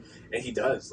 Razor's super powerful. He basically one-shots the entirety of the, well, kind of. It's broken because he uses a spell card in the game, which is an admin level spell power that expels people from the game, essentially. Which I thought was pretty easy for the Phantom group. Is it group? Troop. For the Phantom Troop just to be okay, no worries, we'll see you on the other end. I thought they were going to fight him over it. Yeah. But it was fairly easy, I guess. But it does give a lot of it does hook you on the thing that Racer is a game developer. Right. It's a admin of this world. It's Yeah. holy shit. The sneaky ass Phantom Troop try to do some sneaky ass shit and they can't do it. because this world, this island, it's surrounded, and I'm pretty sure it's bubbled in a dome of Nen that the Nen developers of this game can feel intrusions like that. Yeah, exactly. Which blows your fucking head off, That's because you're like, how powerful are these fools, you know? And we see Gon and Killua get pretty close to those powers. Yeah. You know? And then not only that, but then they end up also showing, so going back to Gon and Killua, like they end up getting through, that, like the canyons and all that, and they end up realizing, like, hey, what day is it? Like, Killua, you need to go get your hunter's license. Oh, that's right. So we have like a sub-training arc within the main training arc, within like an entire season of training arcs, where like Killua from season 1 never officially got his hunter's license. It was only Gon because Killua killed somebody, and that like disqualified him during the tournament at the end, right? They had that mini like fighting tournament at the end, right? I remember. But like Killua is an assassin and like killed a dude, but like. What we learn later on is that it was kind of because of the influence of his brother. So it wasn't his fault entirely, but you're right. So, like, he does the same thing. It's him traveling through the tunnel. It's him, like, trying to capture the tags. But, like, Killua is so broken at this point. He's just, like, 5-seconding everything. Right, like we mentioned earlier, like that Hunter's game, or Hunter's license exam is nothing now comparing to how it was before. And there's so he literally beat everyone who was going for the license amongst just a few hours. And even the examiners like approached the Hunter organization chairman and they're like, dude, what the fuck do we do about Killua? He's essentially fucking up the exam because he's so broken. Right, he's like, ha ha ha. Ha ha ha. He's so broken, just give him the fucking license. Like, what are you calling me for? Just give him the damn thing. And then where were we? So after that, that's when Gon is learning about his enhancer technique at that same time. But then that's when the bomber decided to explode everyone, and only one got away because. He's kind of like enslaved like the rest of that group, being like, you guys all have these bombs on you. It's impossible to dispel it. So you guys need to get me my last 5 cards or some shit like that. You're right, exactly. But that one character that ended up getting away with it because he created some type of monster to eat the bomb. A bin game? Yes, the Exorcist. Yes. Which we later, towards the end we find that out. But yeah, he ends up getting like a monster creating a monster who eats the bomb, and at the same time... He can eat Nen curses. Very Pan's Labyrinthy. It was weird. He made a like voodoo dollish root. Yes, that's exactly what I was thinking. It's like a voodoo doll. Which now that we know that he's the Exorcist, like makes sense that he was able to create this. Yeah, because we never seen that and we don't see that again. Like, this guy literally brought a demon from, like, a fire pit. And, like, made it ate his thing. But since he made him, it's almost like it's daddy. So it's like a parasitic almost demon. He calls it troublesome. And again, that's what it means to be making, like, Nen contracts. When was season 4 made? Because this is so... Like, I'm seeing so many... Or when was the manga written compared to JoJo's? Because this seems like... Original air date 2012. Because if you think about it, Bomber is like Killer Queen. The priest is like the boyfriend of Dio. I mean, the exorcist is like the priest, lover of Dio. It started in 98. It would have been after JoJo's. Yeah, you know what I'm saying? So it feels so crazy. Crazy. I agree. Yeah. I agree completely. At this time, though, like, I think that's when, or before creating that monster, he had bumped into Gonan and Biscuit as if he was intentionally looking for them because he's like, oh, you guys are really strong, like, I'm seeking for your help. But I think he ended up getting some of their Nan power to create this monster. I don't even remember. That's what I understood. I don't even remember that part. But it's almost like a ritual. That's what I understood. But then, so now, what I'm getting to is that Gon and Biscuit now know of what's happening. And then when Killua comes back with his hunter's license, this part was a little confusing because I just remember them being like in a casino, and then they ended up getting like these cards with like that's where Gon got his necklace. That's where Killua got this dice. Gon got his necklace from a monthly tournament in the first town of the game. Where if you win a rock, paper, scissors tournament... No. It wasn't the rock, paper, scissors tournament. No? One of those. There's monthly games within the town, like any MMO, where there's weekly or monthly events meant to get players involved and get them logged in at this time at this date. And like, that's where Gon got a necklace that nullifies other spells or enchantments or something like that. I think it's just like if a card is fake, like it lets him know. Impermeability. Yeah. Yes. Something like that. And then they show Killua trying to use this dice, like, this dice is like good luck, and then it's like 1 out of 20 where you can actually die from it. And he looks all addicted to gambling, like it's...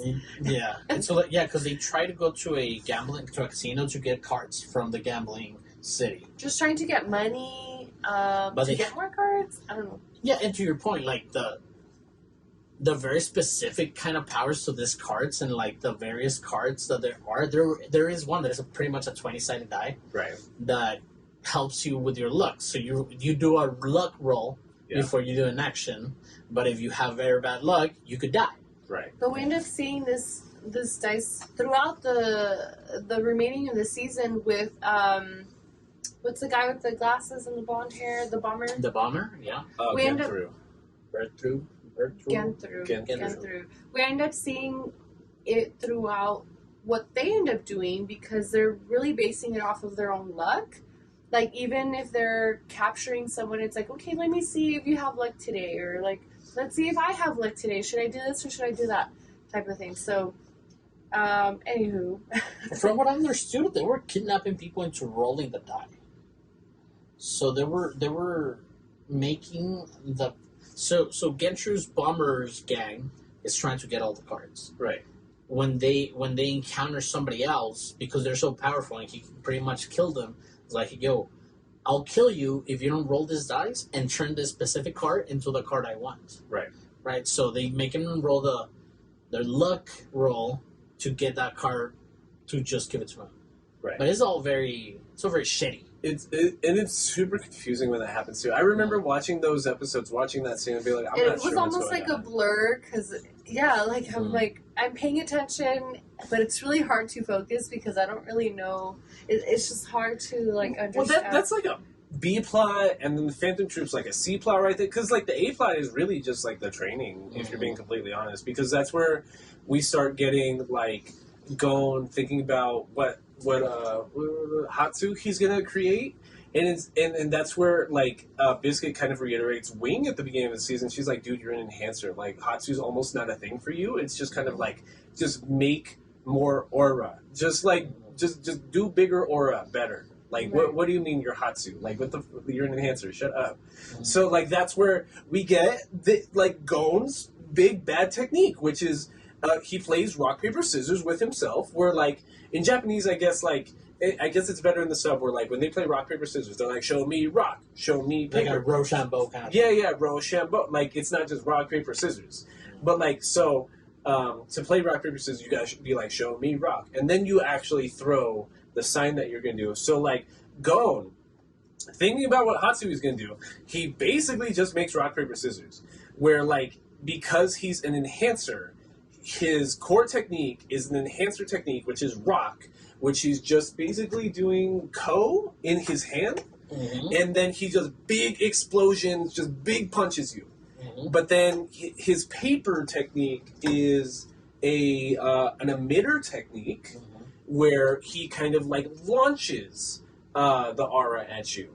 And then the third one is it's either the transmuter or like the conjuration one, where he's gonna make scissors and he's gonna cut you with Nen kind of technique. Yeah, he uses fingertips to cut.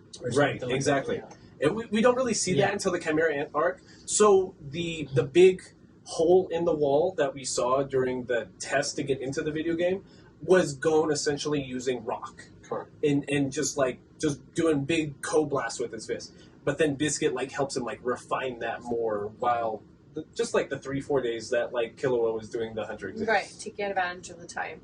And then not only that, but they then, after Killua comes back, is when they receive this call from the book, or from their binder, and then it's like, it's the guy that originally had, so I don't know if we even brought this up, but We didn't. when they first got to the game and got into the town, a group of players literally stole the cards that they had already gotten.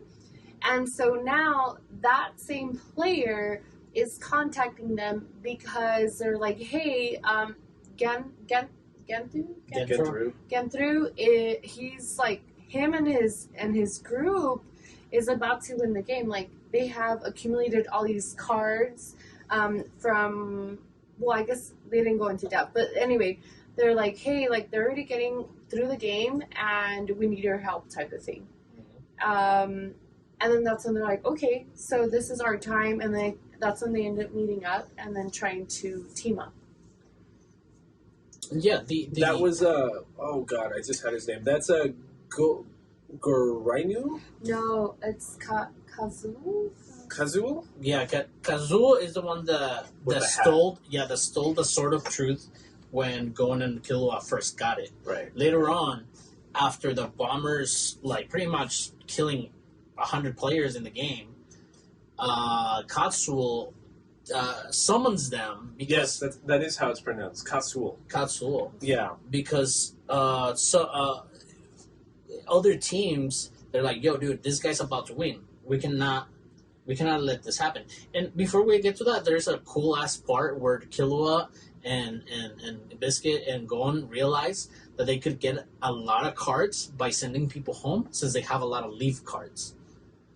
Oh, right, so that's right. like another rule in the game that if Yeah. somebody leaves the game, then they kind of like forfeit the contents of their binder. Yeah, but there's a lot of people playing the game that want to leave the game because they've been there like Jumanji style, you know? Yeah.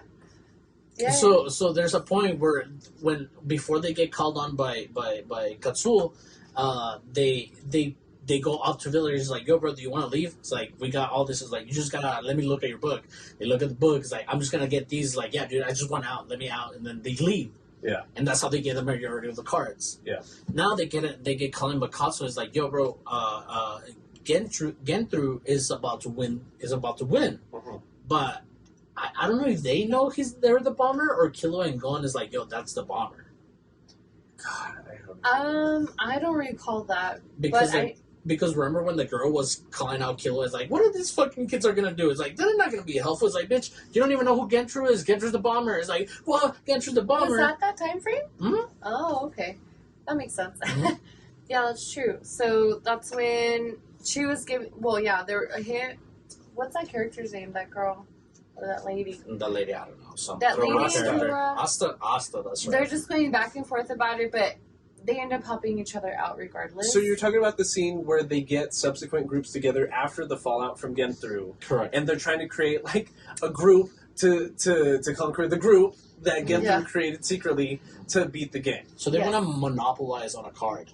Right. That's what they've been saying. They need to find the one card that nobody has. Because what I was explaining earlier is that like they're for higher level cards, there can only be a certain number of them. And it ends up being just a handful, like 3, 4, 5, especially once you get to the double S level cards. So you're right. They're like, this one double S level card, only 3 of them are allowed in the game at one time, which is why they're killing players. Because like, if I can't steal this card from you, and you have the card, but I need it to respawn in game again, it's like rare items, then I have to kill you. Mm-hmm. So that like you can be ejected from the game essentially, and like that game that drop will respawn almost. So, anyways, after this subsequent meeting where they're making a group to defeat the group that the bomber created, they're going to start targeting the cards that they've been able to use. There's certain spell cards that allow you to know which ones nobody has, or you can look up a character's name, a player's name that you've met before in game, and figure out what cards they have. So they figured out that it's like Lady on the Beach or something, or Beachside, whatever something. Yeah, it's something very Zelda-ish to me. Exactly. It felt like a Zelda title. But Like, as she's explaining this story, Killua almost speaks to, like, the screen. It's like, remember, this is a game type of thing. Yeah. Like, the he fact breaks, that like, the third wall. Right. The fact that he even said it, I'm like, oh, yeah. Because I'm over here thinking, like, oh, the Yeah, people. it would be a lot more meaningful if we actually remember the function of the card. But do you remember what the function of the card was? I think that was the one. God, I don't even remember. But, like, what they're able to discern is that nobody has this one card. Lady on the beach, beachside whatever, beachside afternoon, whatever the card's called. But what they also realize is that there's a log of players you've met in-game if you open your book.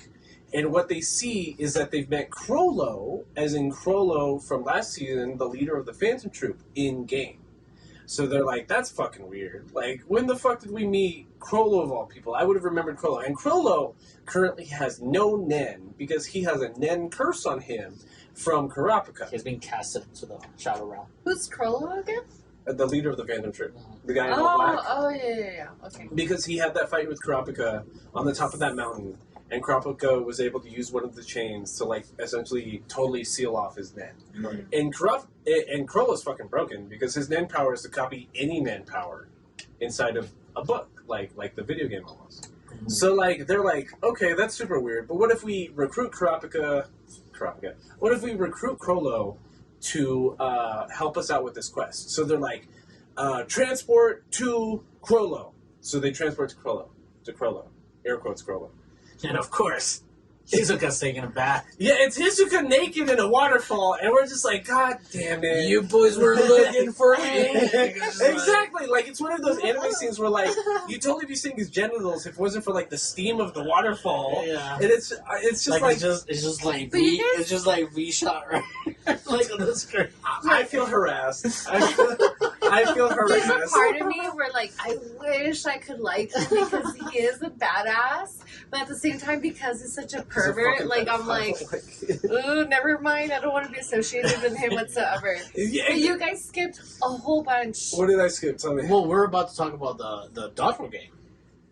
No, before that, though. Oh, they go to the pirate scene twice. Oh, they do. I forgot. Yeah. So originally, I'm like, they figure out the way to get the lady on the beach, the beachside card, the double S card. Well, that was before. is So it's that, when and you then when you enter a certain town, NPCs will approach you and they will be like, oh, a girl will approach you and be like, oh, there's pirates in the town. Oh, I wish you could be my friend. And Jesus, there might be somebody at the door. Is that like an NPC will basically recruit you to try to expel pirates from a town, right?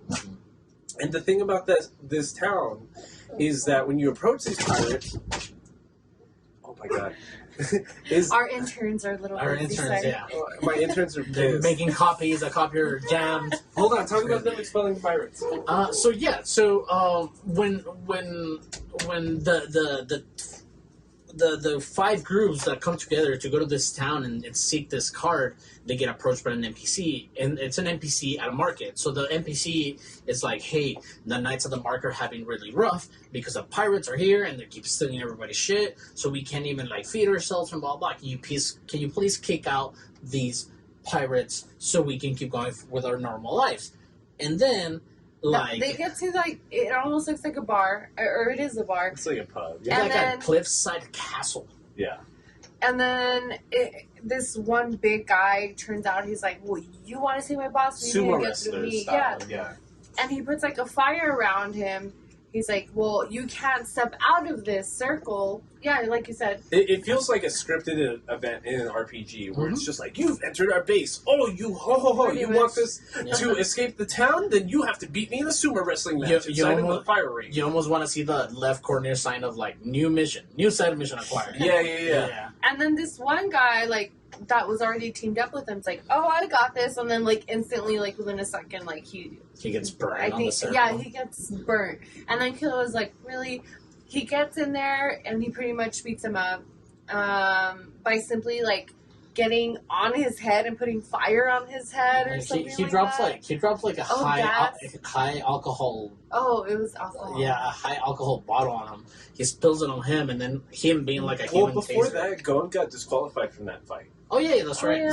So like that initial guy loses the sumo match. Big ass dude like is essentially holding this guy over the fire ring, and Gon kicks that guy in the face, the sumo guy. And it's just like, let that guy go. What is your issue? And then he's like, if you want to pick a fight, you can pick a fight with me. And that's where the sumo guy's like, well, you already broke the rules because you both entered and exited the ring already. So like when he kicked him, that counts as him entering the ring, and then like he exited the ring by like receding his foot during the kick. Mhm. So that's when Killua grabs like the high octane fuel or whatever. Right. And then he was about to try to beat him up too, like the sumo wrestler looking guy. And then someone else that was part of his team, like his group. His name is Bopobo. Bopobo. And the pirate boxer, I think. Yeah, Pirate Boxer. They never name him. Well, some character similar to him come up to him and he's like, wait, like, this is disobeying our rules, and we told him that if you won this match, like, they would be able to come see our boss. Because it's almost like courtesy rules all the time. It's like what's the no game, no life? Yeah. Like it's respecting the outcome of the game, it's respecting the rules of whatever the game is happening. So when the sumo wrestler Bopobo was like, nah, fuck you, Gon, or no, fuck you, Killua, I'm gonna kill you, because he lit his face on fire. And he's like, no, He was already wait, trouble I'm in the gonna first take you to our boss. Cut A. They walk into a gym, Yeah.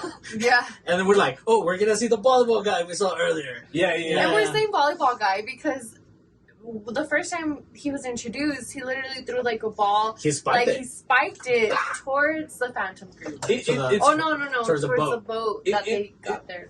It's Razor, who's like the Yes. admin level like guy that we met on the beachfront when the Phantom Troop tried to invade.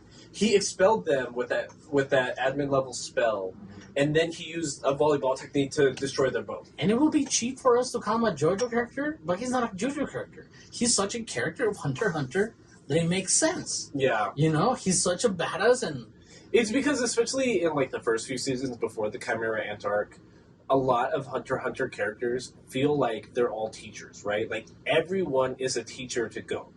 And that's like the point of the Hunter x Hunter anime, well, I guess manga at a certain point. And that's why like I almost don't understand how the manga can function without Gon. I literally don't understand how Gon in the manga's writing has essentially been removed from his own manga for like 15 years already. he's the opposite of One Man Punch. One Punch Man. One Punch Man. Yeah. Yeah, Exactly. he's the opposite of Saitama. If we need Saitama away from the plot to keep the plot moving, here Gon is the plot moving. No, yeah, I agree completely. So, Razor's whole thing is like, ha ha ha, you beat the first scripted event in when it comes to the pirate thing. So now you have to gather 8 team members and 15, thank you. And you have to participate in 8 events. And that first team to win 8 events gets their wish, and like if you win 8 events, then you can expel the pirates and you get whatever card.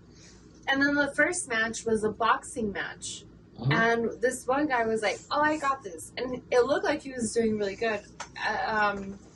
He was an emitter. Yeah, because Montrix? I Was it him? Montrix is the guy that comes up to fight the guy. right. Yeah, Yeah. him. No, the Yeah. boxing match? Yeah, but he fights a guy that is he's actually using what Gon learns after, like to emit his aura, Right. to expel his aura. So Mantro's thing is that he assumes that each game's a trap, right? That there's a trick essentially. And he's like, "Oh, so you're just doing boxing matches so that you can capture people in a tight ring, so because you're an emitter probably, and that you can do an emitter technique to probably like trap people because 12 they can't 12 feet escape. away, Yeah, because they're only within a 12 by 12 ring, exactly. So, excuse me. So Mantro starts doing like emitter attacks subsequently and just starts attacking him like a bunch. But it's crazy because what we learn is that there's actually like a Nen like a seal on the bottom side of the ring. Like you can see it from the top down view that lets the pirate boxer convict essentially like transport his fist through time space so that like Portal game. yeah, exactly. So he can be on the other side of the ring and just uppercut but then his uppercut will transport to wherever your chin is and just knock you out. But then what was impressive about the group itself, competing with all these people that were already in the gym, is that The Pirates. Gon and Killua were the only ones in the group who actually noticed that he had lost as well. Like, it wasn't just There's a double the other guy. knockdown. Right. And they're like, wait, how did you know? And it's like, what? Like, Yeah, isn't it just like your basic, what is it, Nen? It's your One co. of them. Yeah, co. Yeah. And so they were like, it's obvious, like, this is what happened. So it was also impressive because you're seeing that they are at a way different level comparing to the group that they're in. It's a one-sided fight. Right, that they realized, like, at some point that they just ended up losing on purpose because they're like, we are not going to be able to beat this game with the members we have. Because they essentially only had 3 capable members. It's like Gon, Killua, and Biscuit. That's Right. it. Yeah. And so, like, they eject from there, and that's where they kind of, like, talk to some And then that's when, sorry. No, go for it. And then that's when, going back to what you guys were saying, like, they looked at the book, they saw a player who was the strongest player, and at the same time didn't care about the cards, and then they went to go check because Gon and Killua were basically arguing, like, what's the point of checking who it is, blah, blah, and that's when it was Hisoka. Pretending to be Crollo. He registered in-game as Crollo, but it's Hisoka. Yeah, because if the initial party, what its goal was to keep the Genthru is to keep Genthru for winning the game. So some of the members were like, it's already like they're a party of 3. Nobody's gonna join them like willingly to like do a 15-man party. So we're good. They're not gonna win the game. So some people left, and that's why they were like, "Oh shit, we need more." And not only did they went for Hisoka, you know, they also went to the Sengera. Yes. Crew.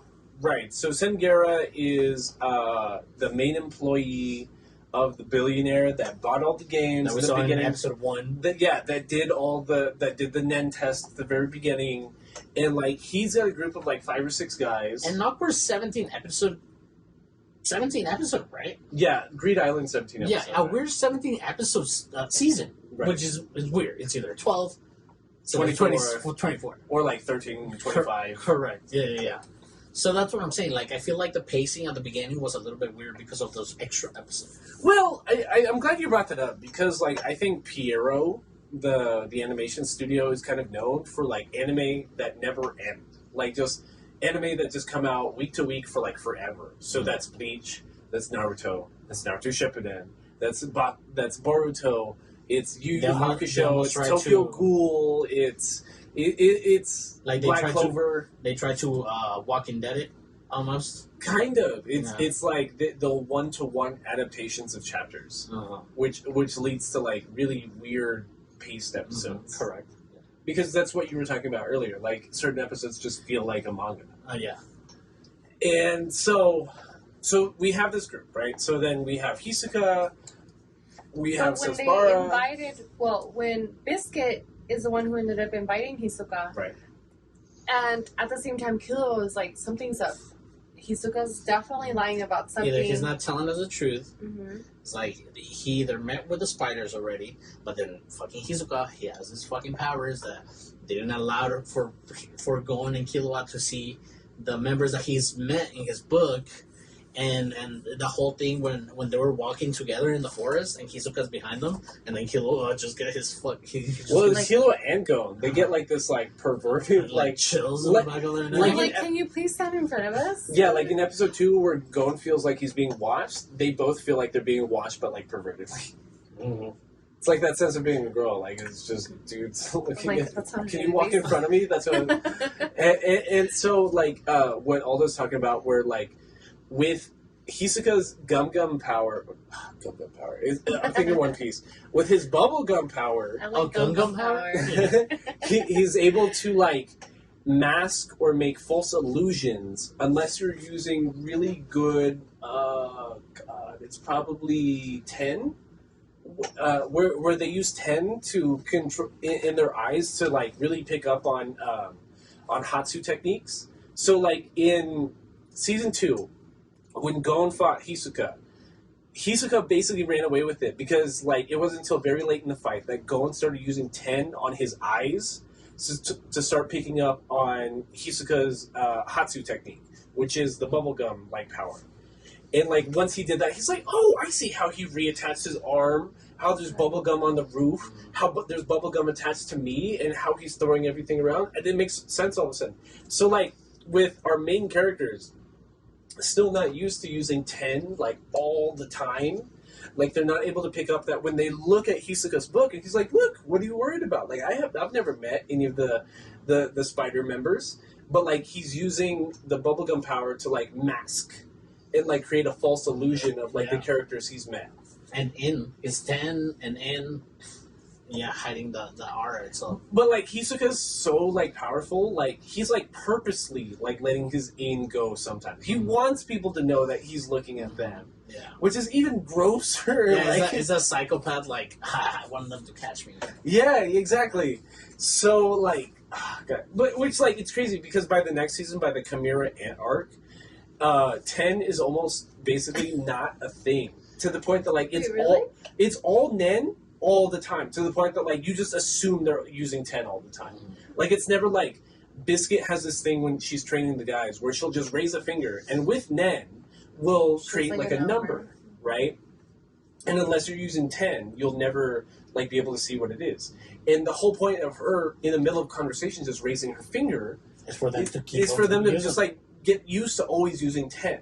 To the point that by the time you get to the Chimera Ant arc, they never explain that 10 again. It's just you just assume that if you see Nen powers on screen, that they're using 10. Which makes sense because they took so much time to explain everything. Like, might as well. Why do you have to describe it again on follow up seasons? You know, right? There's reasons why Togashi wrote this shit in filth. Around filth. So they get Hisoka.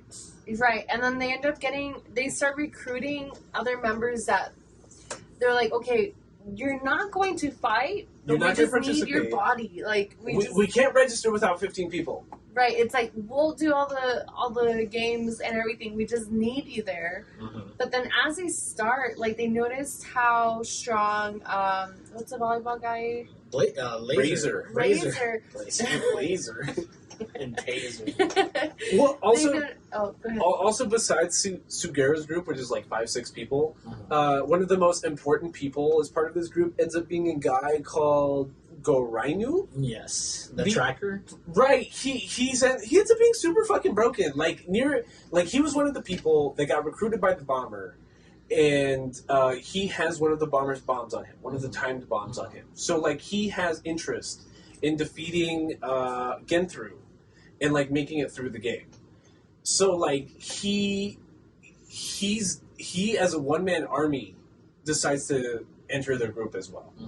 And like even after the volleyball part, he becomes very, very important when it comes to defeating the bombers. And one of the issues that we come across, as far as we thought it was going to be 16 different games, 16 different events, you know? Right. But as we start going with this new party of 15, including the Singera crew, Hisoka, our solo lone wolf, Gorainu. Because he summons Nenbis who are gorillas. Laser, Blazer, and Taser. They what's his name? Razor. He's like, oh, you know what? We're not gonna do the next 8 events. We're gonna do a volleyball game. 7-on-7. 7-on-7, and each player out is a point. So that's when like Killua gets like a brain blast, and he's like, holy shit, we need to win all 8 games. This isn't like 15 games. We can just win the majority, and you win the game. It's like you need to win all 8 games. Yeah. Or you lose. Yeah, and then that's when Razor brings Blazer, Taser, and Laser. And Well, that's where we get Razor's backstory too, because like one of the sumo guy steps up again, and like he kind of like he gets pissed off. He gets pissed off and starts assaulting people, and Razor gets pissed off and kind of like murders him, like a little Kinda. bit, a little bit, does, a little bit. Okay, he murders. He blew his head off. Yeah, so he does his little volleyball blast, big Nen blast in your face. Big sumo man blows up. His face blows up. And everyone's like, and then like the members that were originally there just to be there, they're like, They're like, I'm out. yo, we don't want any of this. But then Killua starts being like, since we technically won the fight and you killed your own dude, can like we give one of those losers the win? Which was Yeah. originally supposed to be his. But then, to your point, like he was about. Well, they give that background story of Razor. I guess kind of where everyone is actually an inmate in there. He's a warden, almost. He's a warden. A warden, I'm sorry. Right, so but even Razor's an ex-convict. Mm-hmm. So I'm even looking at the Hunter x Hunter wiki right here. There's a subcategory for death row convicts. Ah.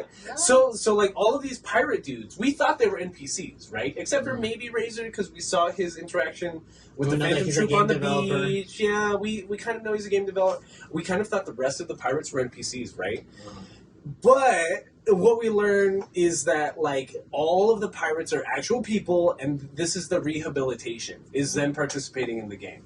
And that's why Razor is such an upstanding dude, and why he didn't put up with Mr. Sumo Guy's bullshit when he tried like assaulting somebody. Because he's like, the rules are the rules, and this is you. Well, he also knows that person has a tendency for violence. Yeah, It's like he's a death, he's like, a death row raped, convict. Yeah, he seven did this, counts. he did Yeah, that. 7 counts of all 3 different like main felonies. Yeah, Goen's fucking pissed. He's like, you just fucking murdered somebody, dog. He's like, that guy's he a is a rapist. murderer. Yeah, Yeah, he's like, a rapist. He's a murderer. Like, why are you tripping right now? Reminds me of the guy that raped Guts. Yeah. Yeah, a big crazy guy. But anyways, Berserk. Oh, I was like, Berserk is intense. But yes, and it turns Berserk at this point because I didn't think so. it kind of does because Razor, not only is he a developer of the game and maybe using his own end to create the entire world too, he creates his own team of dodgeball. So that's why Razor's broken. He creates Nen Beasts. Yeah. He has Nen Beasts and they're numbered. And our Lone Wolf, he has the same ability too. Gorainu. Yeah, the other 4 losers that were cowards, he ends up. They kind of dip. Yeah. Right. The 4 people that like were promised that they didn't have to actually participate. They're like, dude, I'm not fucking doing that. That guy just murdered somebody with a fucking volleyball shot. I'm not fucking playing dodgeball with that guy. You've got me fucked up. Yeah. And Gorainu's like, okay, it's all right, and just kind of summons 2 gorilla Nen Beasts. A white one and a black one. That's crazy. It's cool. That's really I think it's really good. But then again, like talking about how convoluted this season is, we spent like already like 45 minutes discussing the rules of the game, another 30 minutes discussing the rules of the cards, but then we get like a full episode discussing the rules of the volleyball game, of the dodgeball game, and it's like, oh my god.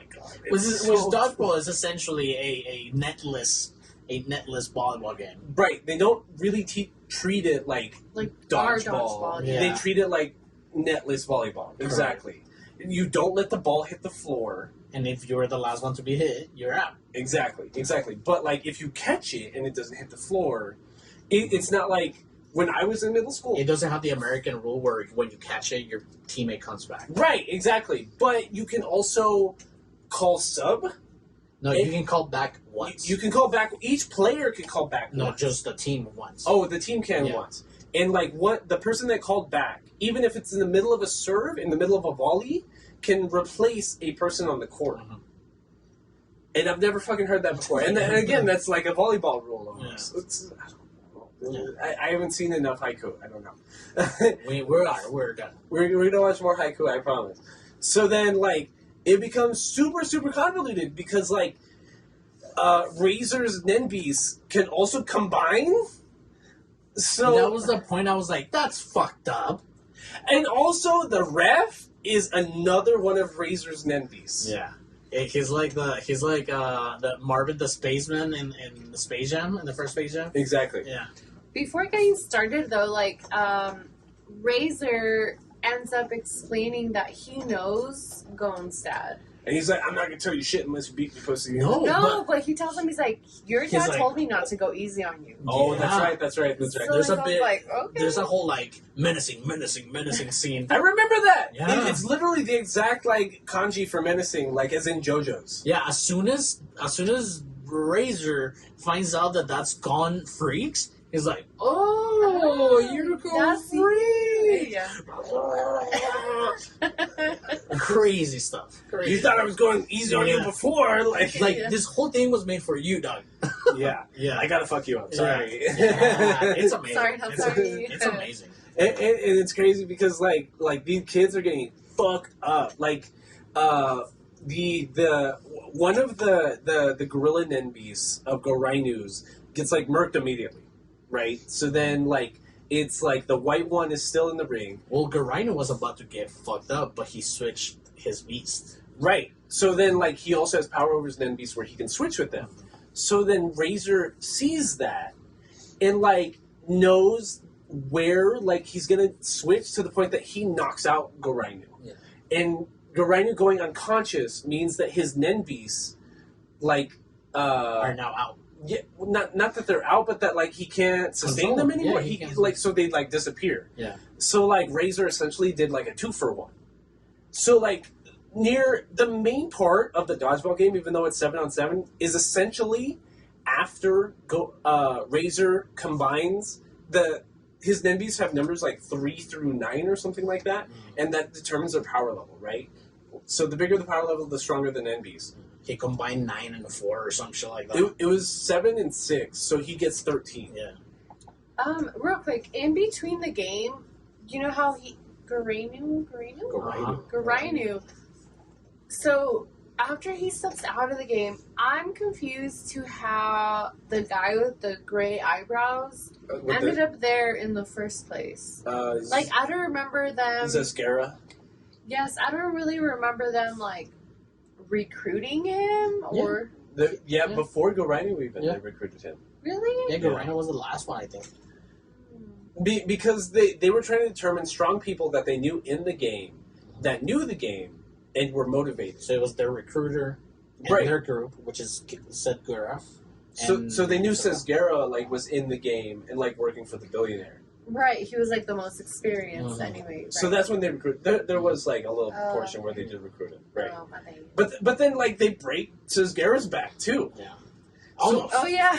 They almost break his fucking He's back. like, oh, But then it's like, oh, if I hadn't used Kyo on my back at that exact instance, and That's and me. also the ball that they're fighting with is like 50 kilograms or some shit, and like it's also like stuffed with all of Razor's Nen. And not only that, it's at times that it feels like that.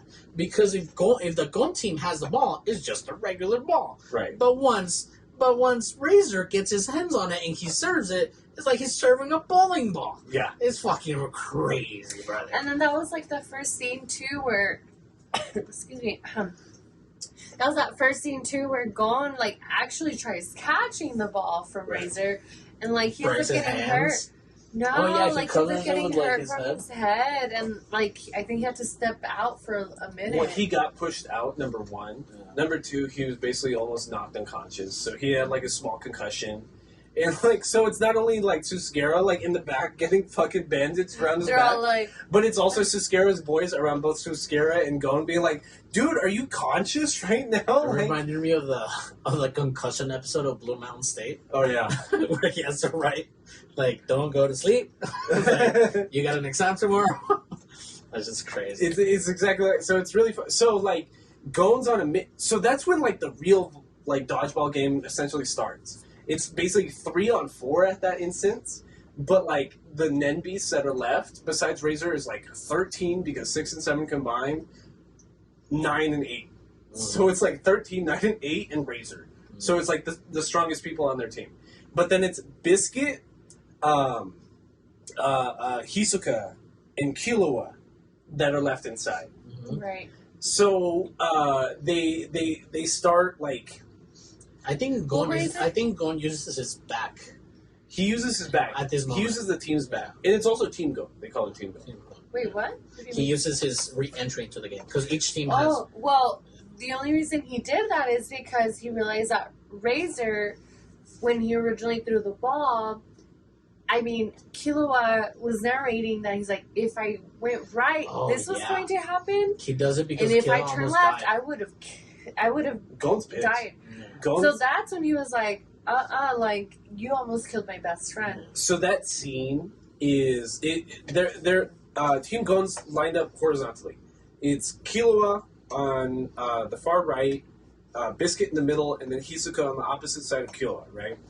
And then so Razor serves it volleyball style at Killua, and Killua instinctively turns like just right. And that, like, the ball was going to curve anyways, like a... Oh, that's when Hisoka's fingers broke, right? That's when he broke his fingers, right, exactly. So, like, Biscuit in the middle dodges it, or so we think, and then Hisoka, not trying to get knocked out, he's also no bitch. Like, he tries to catch it with both the gum, his bubblegum power in his hands, but, like, even through, like, his power gumming it up and reducing the friction and trying to slow down the speed, he breaks, like, the outer fingers on both of his hands. So it's like his ring finger on both hands and his pinky on both hands, right?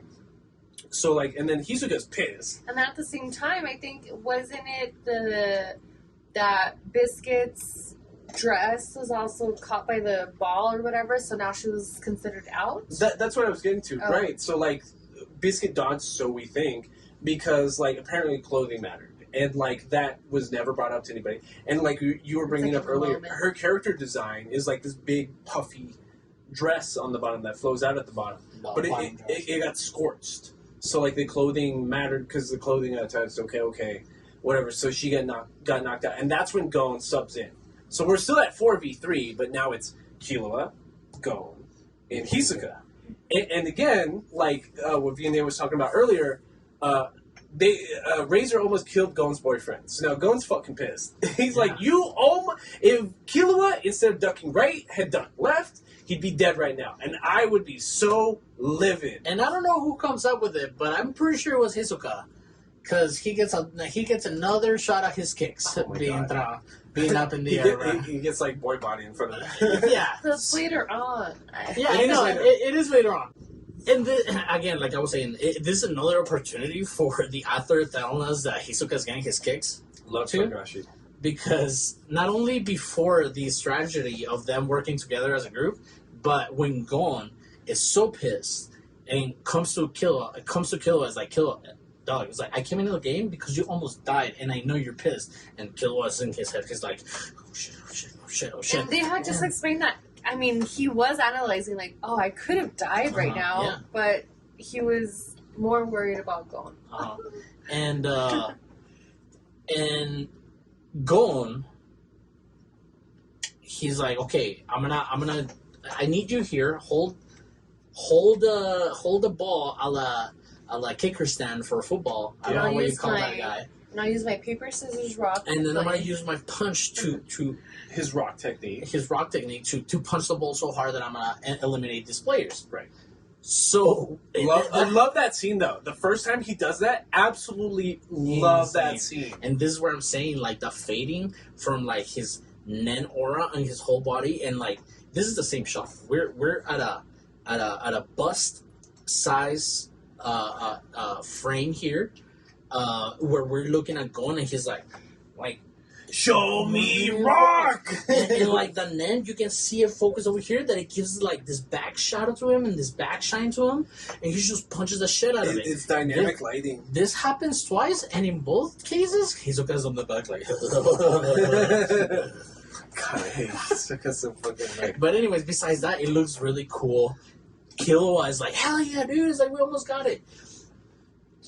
He ends up knocking out number 13, which is the bigger Nen beast outside of the court. So they essentially knocked out the second strongest person on their team besides Razor. Correct. And then now then we have a narration of, how do you pronounce that? Susgera. Saying, like, so the people who were already on the pretty much like benched. Yeah. On the sidelines. On the sidelines, they are pretty much narrating like what was happening. They're like, "Wow, look at Killua, look at Gon, blah blah," and then they're like, and then Sugera, right? There's a second. Let's see, Suzgera. Suzgera. Suzgera. He was like, actually, Killua's hurting right now because He broke his hands. because he's the one holding this whole power. It's like punch. this the entire time. The Like rest of the hiding, match, yeah. he's just pocketing his hands, hiding them because he knows his boyfriend Gon. The second Gon sees them, he's gonna be fucking And pissed. he's like just going I'm along good, with bro. We everything. can do it again. Yeah. Pocketing his hands. I can do it again. I promise. Because like Gon's punch is so strong. Like Killua holding the ball broke his hands. There's a whole explanation with Sugera tells is like Killua did not want to dampen Gon's punch by using Ko in his hands because it's the barrel of the cannon. Right, And exactly. he tries convincing Gon, like, hey, let me hold it. I know a technique. Let me I hold can it do out of bounds. Like, because he was asking the referees, like, is it illegal for somebody out of bounds to hold a ball or something like that to serve? And he was like, well, technically, no. Right, But you can and do then that. and then Biscuit's like, let me see your hands, and he's like, no, I'm fine. And then like he shows his hands, they're all broken. Like And that. then Gon is like, That's actually- SpongeBob That looks like King Charles's hands. The SpongeBob episode. The SpongeBob episode when he's like this and then he's like all broken. Yeah. Oh shoot, what was I saying? So they do that a Gon- couple more times. Gon was like, actually, like, I knew he was already hurting, but I need him. And They do that like 2 more times too. yeah. They do that because like so their technique is like so if it's volleyball rules, right? And like if the ball is caught on your side, you never really give your opponent a chance to serve, which is a benefit to you. So they do that same thing again, which fucks up Killua's hands even more. But what is Razor like spikes it up? So he does Ko in like his feet and his like forearms and his hands, and he volleyball style like knocks it into the roof. And they get a weird ruling there too, where it's like whistle. The roof is an extension of the floor, which means that like you're out if it was caught again. And like I remember at the time thinking that's super stupid. Like, Are you talking about when Gon tried to catch it the second time? they spike it a second time, the same style where like Killua like spikes yes, it up, yeah. So Blazer. Yeah, the first time the first time Razor uses his evading technique, which is again this netless volleyball style kind of game. Yeah. He comes in as a serve, and like the momentum, he uses the momentum of the ball and Ko on his feet to and his forearms. and his forearms to dampen the momentum of it and spikes it up. While it's spiked up, Hisoka uses his bubblegum to get it back. Right. So- I forgot that the bubblegum part was part of that. So Exactly. Razor uses his back in the game at this moment. Right. So technically, like Razor knocked it up, but then like the Gon team caught it again because Hisoka pulled it back to himself with the bubblegum power, which meant that Razor was technically out. Mhm. So that's what's doing. That's when Razor uses back to insert himself back into the game. Mm-hmm. And I think that's when they start planning that weird part that you're mentioning with Hisoka. The super awesome Mega Punch. Well, to catch the ball, Right. that Right. Gon would catch it. Hisoka will basically Cushion whip him. it, He will cushion him, but at the same time, like and then Killua would be in the middle, basically holding. It reminds me of like a football scene almost. So you have your running back, right, in the middle. You have your smallest, tiniest guy in the middle, but he's not the strongest player, but he's meant to push forward through the screen, correct? So that's Gon. And he's in the middle, crouched down, I'm like, he lost me at football. Well, I'm trying to explain. No, I'm trying to explain. go I'm trying to ahead. explain. Yeah. So you have your RB gone in the middle, gonna catch it down the middle. He's gonna push his way forward, pushing back against the force of Razor's serve. You have Killua, one of your like subsequent linemen, trying to push your RB forward past the line of scrimmage. So he's got his back to Gon's back. So it's back against back, and he's like leveraging himself backwards, but he's facing the back of the court. You want to do it? Be gone, babe. Be gone. Be gone. So you have I feel like, so do I Killua. just stay here? So Killua is doing Ryu in both his back and his feet because his hands are basically inoperable. Mm-hmm.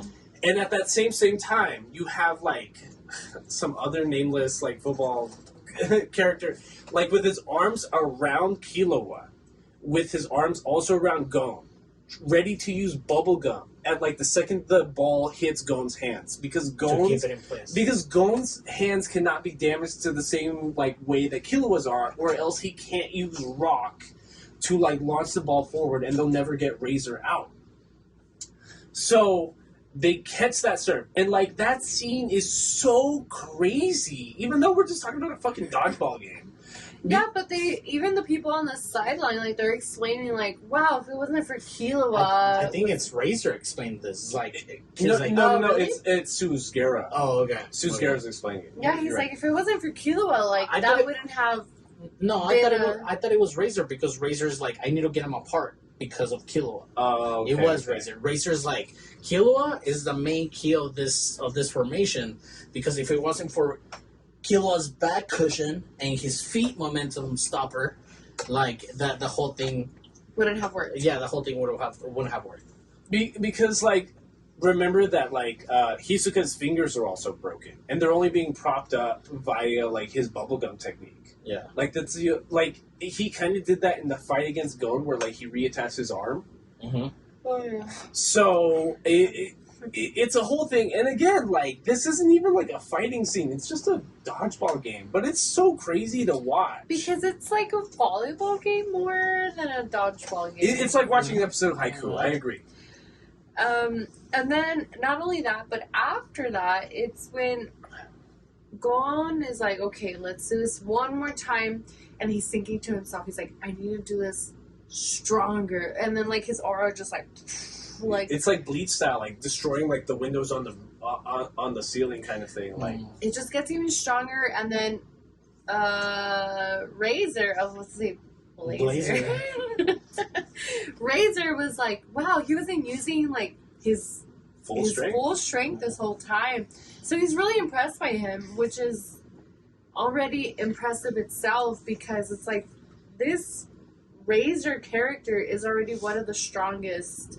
The only downfall to that moment that Gon used is that he used all his expendable energy. Right. So when we see this whole like pressure change in the room, even the windows Like are the color almost is gone from the rest of the room, other than Gon's fist. correct. And now we see this punch, boom, and then we see Razor again using Trying to his spike it upwards. spike it up, but this time he doesn't spike it up. He spikes it forward. So he uses his same defense as an offense and shoots for Gon. And then we see this whole like, And then how Hisoka fuck you is Gon? You're not gonna like you're about to get hit, and Gon is like passing out already, like standing up. He's just like He only dodges it because he passed out. But then Hisoka's, when he grabbed it, was like the gum. So right, like the ball was attached with the bubble gum, and like so it misses Gon, misses Killua, is being launched towards Hisoka. You think it's gonna hit like the back, the back wall, or it's gonna hit the floor. so if the shot would have been out of bounds, that would have been game. That would have been game. So, but then Hisoka, because it's coming towards him because of his own bubblegum fruit, he creates like a net out of his bubble gum, catches it, Breaks more fingers. and even when I've watched this before, even me, I was like, it's totally gonna like be ejected out of the bubble gum, right? There's no way like he can actually catch it. And he's just like, I'm gonna do it, and like his broken fingers are already like toiling into each other and twisting. Yeah, it's really fucking gory for like half a second, but he's able to stop the momentum. No, and then Razor's like, oh, we're playing ballsies? Like, ballsies back? Like, he's like... We're playing balls back or something. Yeah, like, he that, literally said, like, ballsies? I'm like, yes, ballsies. Well, it's Cute. because Hisoka, again, just like Gon, they have this, like this purist thing about winning. Like, I'm not gonna win by a cheap way. Yeah, like exactly. I'm winning like because I'm beating you, because So, I'm more talented, I'm stronger. So at the moment where Hisoka casts this bubblegum net, everybody's like, what the fuck? It's like, we won the game. It's like, no, we haven't. It's like, boom, and doing, doing, doing. Yeah, he could have just like kept it there and just like won by like just holding it, but just launches it back at Razor. And Razor's like, I'm so tired, I can't knock this back, I'm done. Yeah, and just No, like he grabs it and he's just like he moving grabs it, back. he gets pushed out of bounds. yeah, Which is why they ended up winning. Mm. it's which like we get a 5-episode volleyball game in the middle of the season. Yeah. Like, Great. and that's not even like you almost forgot. I forgot what the plot was of this season. Mhm. Like, we spent 5 episodes on the volleyball game. We get the super secret beach card or whatever the fuck it was, Mhm. and then all of a sudden everybody else that has trace or track, whatever the fuck it was, knows that they have that card. So then the bombers actually start moving in the plot line, and I'm just like, oh right, like there's the actual villain, the bombers. Like, we actually got to I deal was with them. almost more excited about the whole game situation. No, than, and you like, should be. That is the peak of the story. Yeah, Because it was like the climax of the story. the bombers at this time is just to tie the bow back together. Right, right. So like they try setting up subsequent techniques to like defeat our group to steal the card back. So they start trying to attack Susgera's group.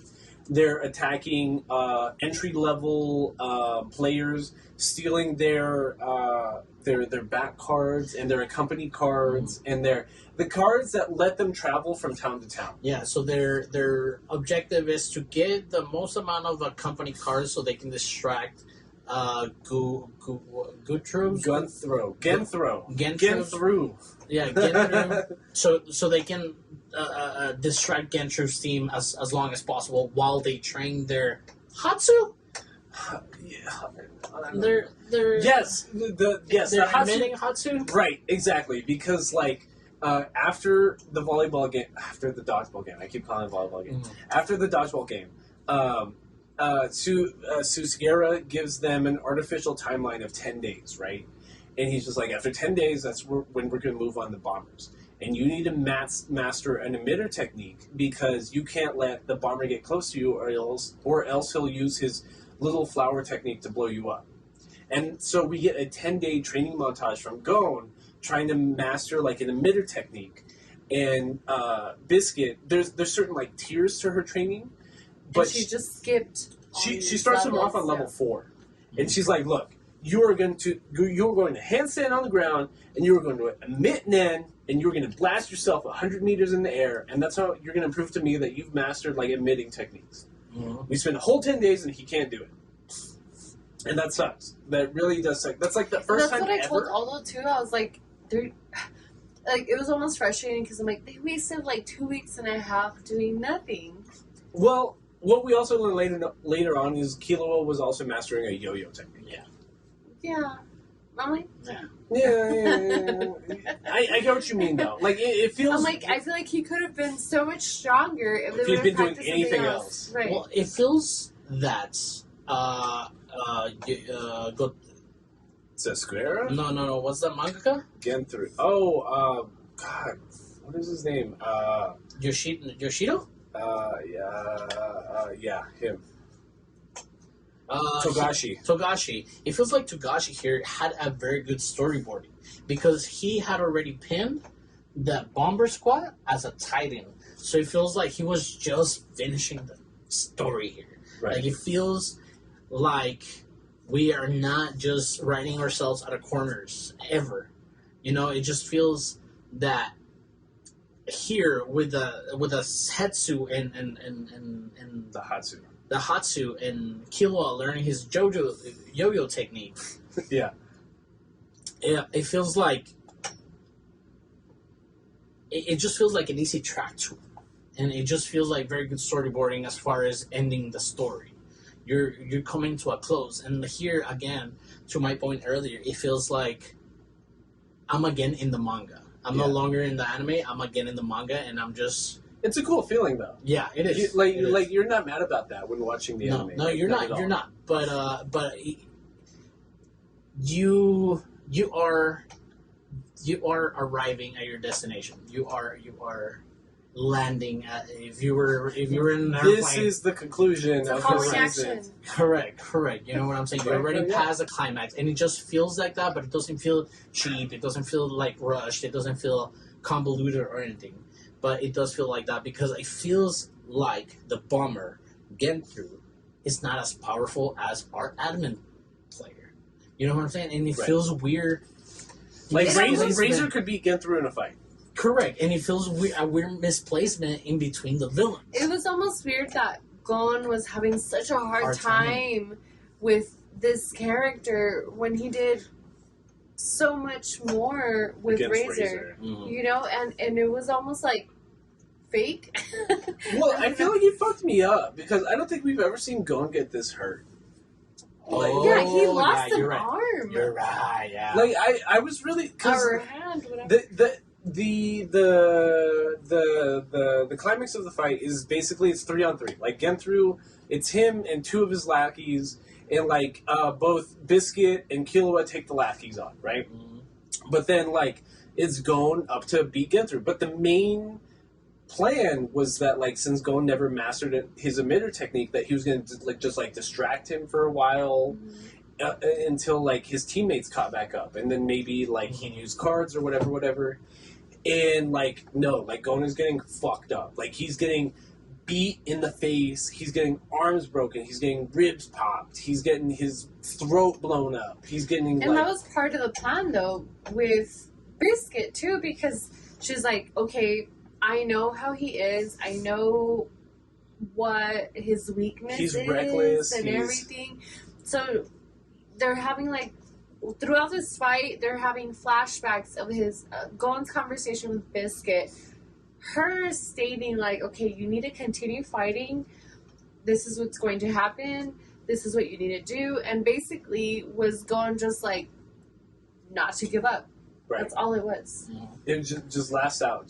Because eventually he's going to get pissed and he'll give you the full power that you are expecting, that you want. Because the initial plan was for Gon to keep him busy until they were able to come back. It's fucked up though because like what we see in the side fight between like one of the henchmen and Biscuit is that like she just like almost murders him in like half But then a this second. is the time that we actually see her real self, which She- is like a huge, She like, turns into strong Joseph lady. Joestar.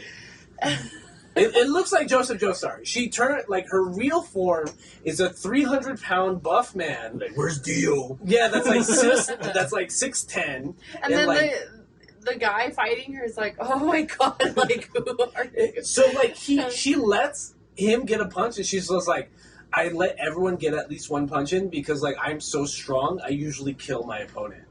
And she just like one shots him, knocks him into the air, like just breaks his face in. With her 36-inch biceps.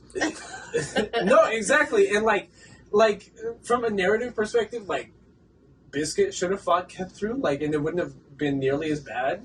Mhm. But like in the I thought of that too. in the realm of Hunter x Hunter, like it has to be Gon to beat the big villain. It's his Right? journey.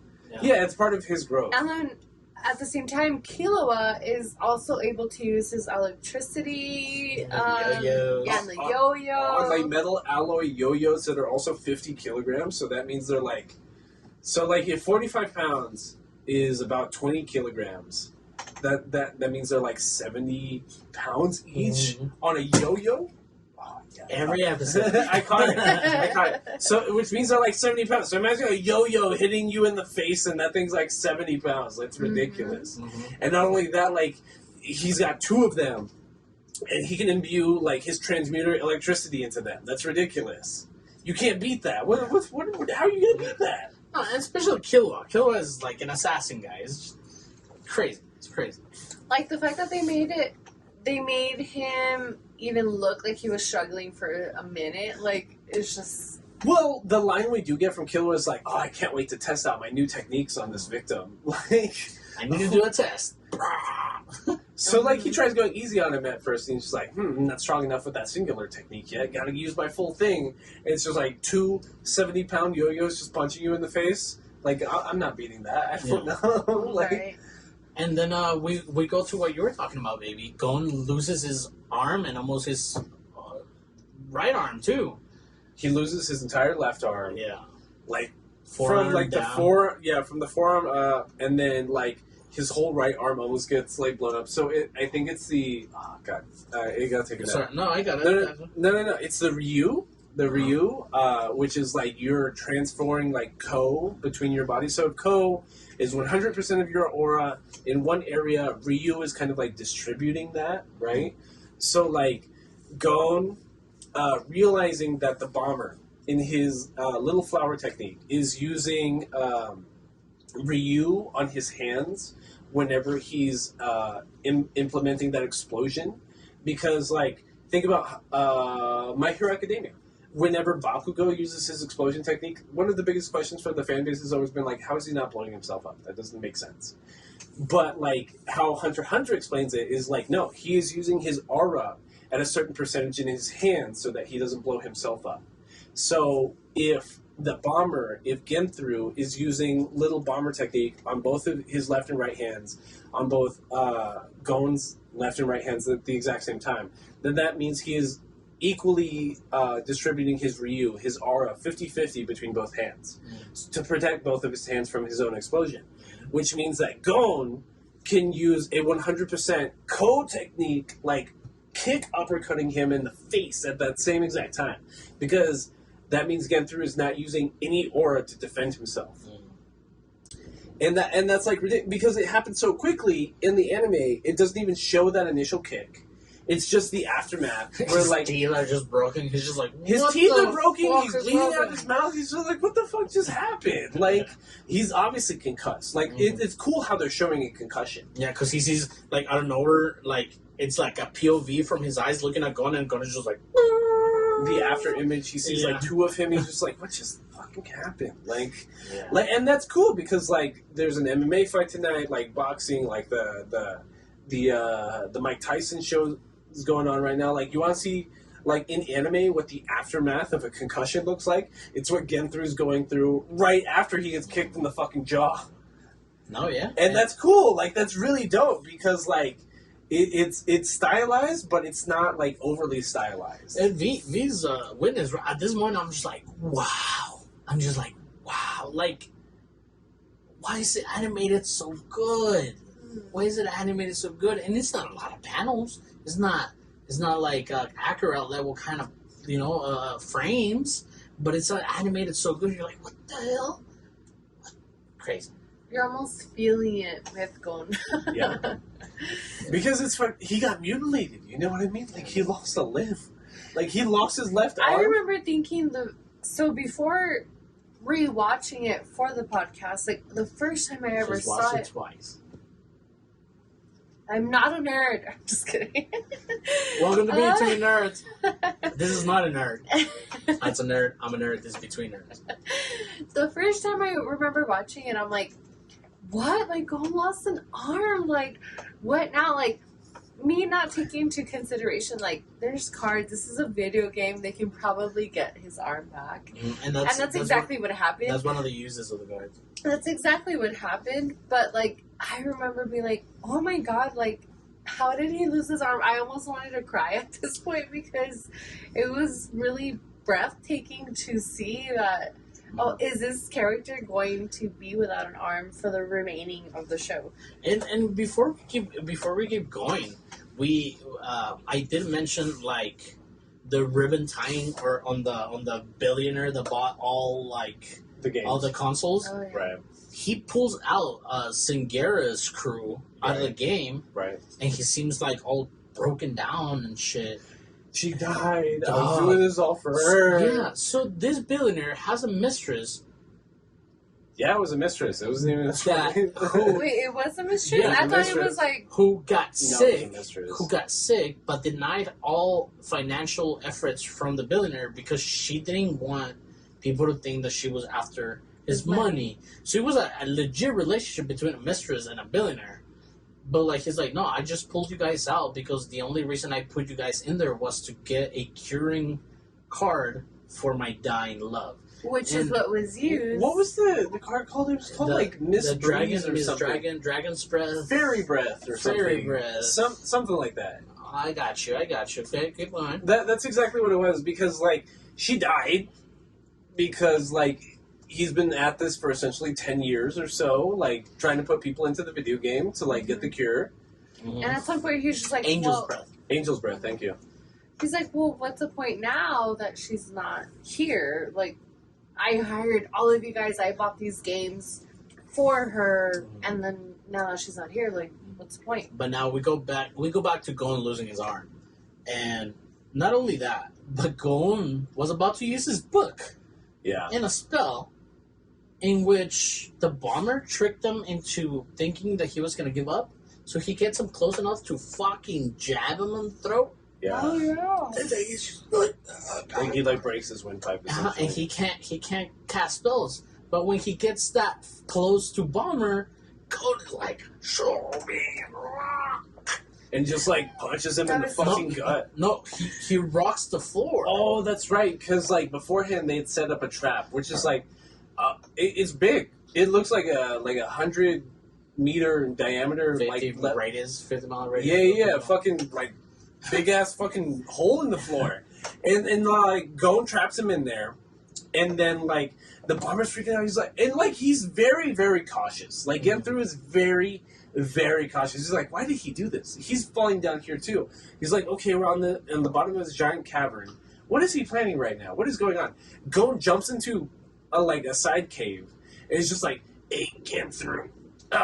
Show me rock, and like summons a rock, like a giant fucking boulder While they were falling, he let a card out, and if a card out stays out of the book for a minute, it materializes. and it's like a rock, like a boulder the size of this giant fucking cavern, and it starts like coming down. Get through. So it's like, so obviously he's gonna jump into Indiana Jones kind of shit. Yeah, Indiana Jones style. Like he's gonna jump into that same cavern that Gon just went into. So he's trapped on one side, and Gon's just like, get through. Like, I'm right here. I'm right here, pussy. And he's just like, show me rock. No, really, it's For real. Like he's just like, bleeding out show of his me mouth. rock. And it just like summons the last of his energy into his fist, and just like in the gut, like 1,000,000%, like what he did to Razor, but like instead of a ball, it's somebody's actual fucking flesh. Yeah. And just like get through in the gut so hard that he's just like, you think he's like, I thought he was dead. I for thought a he was second. gonna die, I was like, dude, he's not alive. but it's like Gon never kills. He's not gonna kill him. Exactly. So Or like, does he? he doesn't. He doesn't. But so like he passes out. They capture both of his boys. They're tied up near the entrance.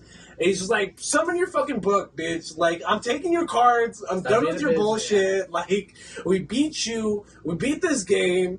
We're done. We're done. I'm tired of this. This is no longer a game. I lost my arm. I almost lost my right arm. Like, I almost lost my boy. I almost lost, like, this bitch has been training me.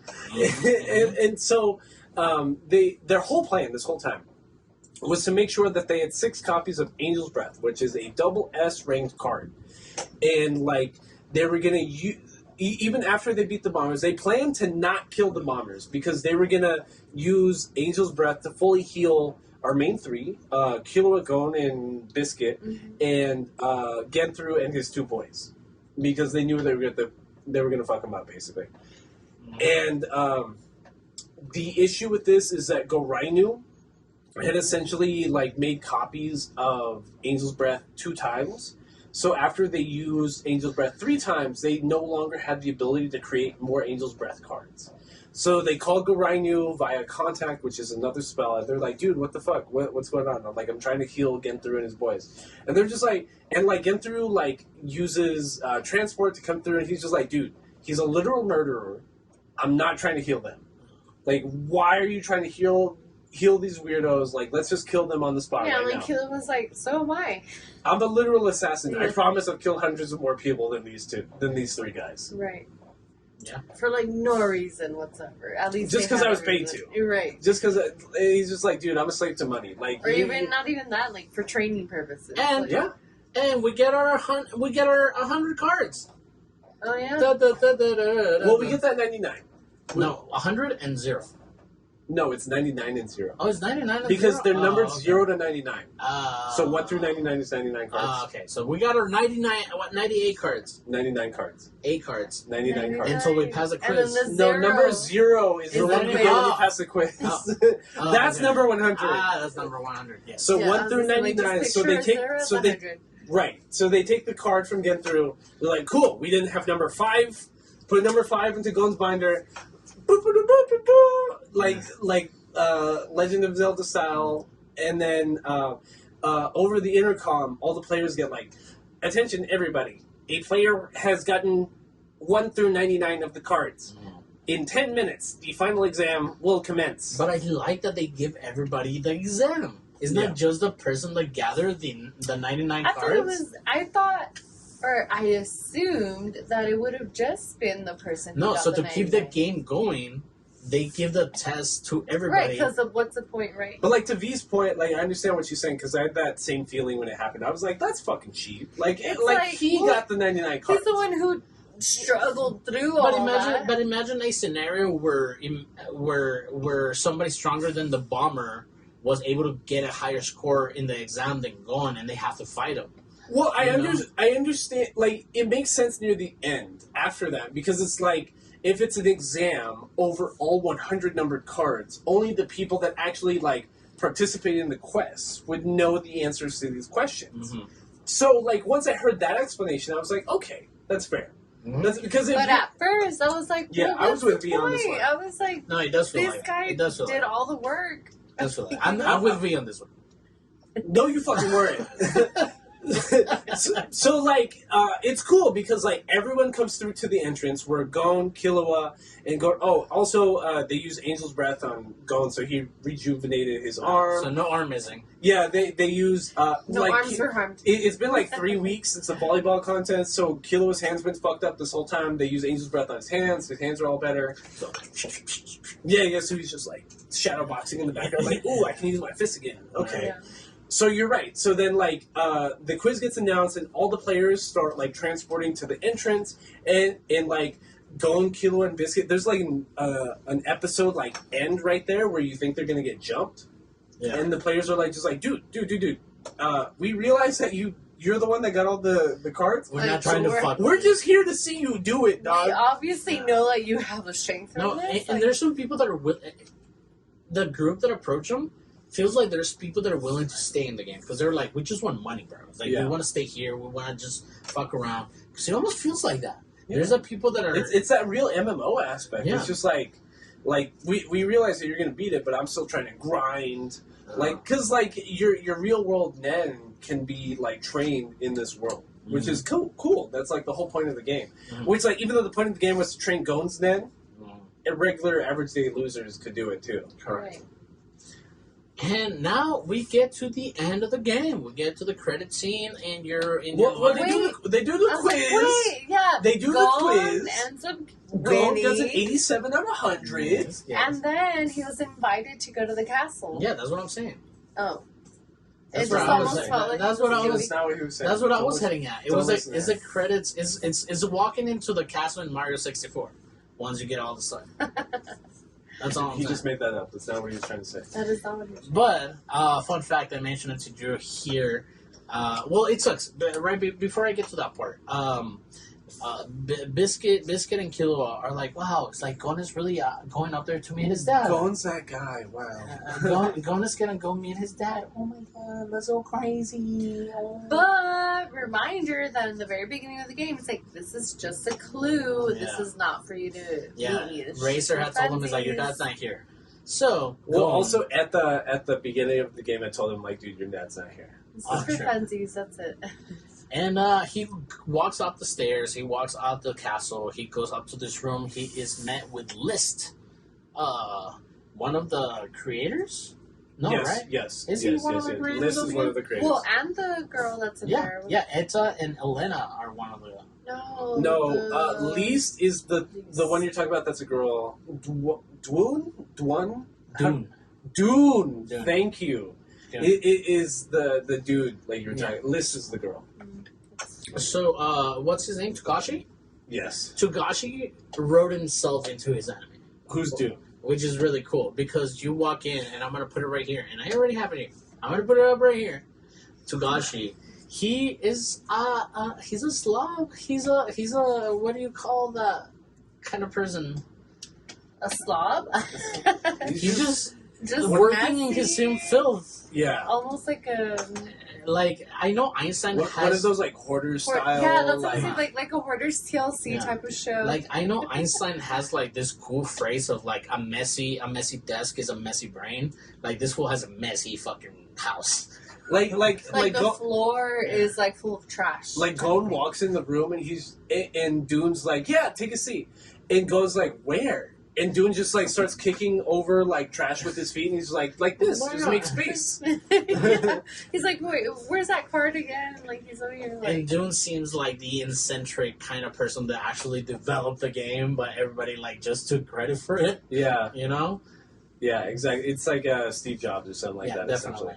So like Dune like gives him the option. He's like, do you want a personalized ending or do you want Your ending. the regular ending?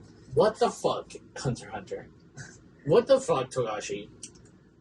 Why didn't he pick the fucking his ending? Well, also, like, Gon said, I want the regular ending because I didn't complete this game by myself. I had my friends with me. Number one. Number two, Dune, like, Liz is the one that starts yelling at Dune. And it's just like, dude, there's no personalized ending. Because Why are he's you pretty fucking much lying like, to him? he's pretty much bullshitting him throughout the whole Was he? thing, Oh, yeah. yes. Like throughout any conversation you would have with Gon, it's like he was just Like, haha, just kidding. like it was just like bullshit and like playing around, like and just taking his time to get to his story. It's like get to the point. Like Liz would literally be like, okay, just tell him how it is. Well, and then, so Dune gives him two things. Dune gives him the card number 0, which is Ruler's Invitation, which lets Gon meet Elena, which is another one, which is a twin of Etta, which he met at the beginning of the game. And Elena is basically like her twin that, These characters are the ones who introduce the rules to the games, and if you were leaving the game, just like she explains like, oh, you're gonna lose your cards, blah Right. blah blah blah. But like Elena, when you actually get all 100 cards, actually like lets you complete the game. Mm. And not only he gives Gon like a subsequent like mini binder, which is just like a little card case of 3. And he's just like, this is what you're gonna use to pick the 3 cards you want to take outside of the game. So like Gon's like, cool, gets number 0, puts it inside of his binder, gets transported to Elena. Elena's like, okay, what 3 cards do you want? So they pick the one that Biscuit has wanted since like episode 3. like the Blue Planet, Blue World. Planet, Blue World, that gem The one. gem.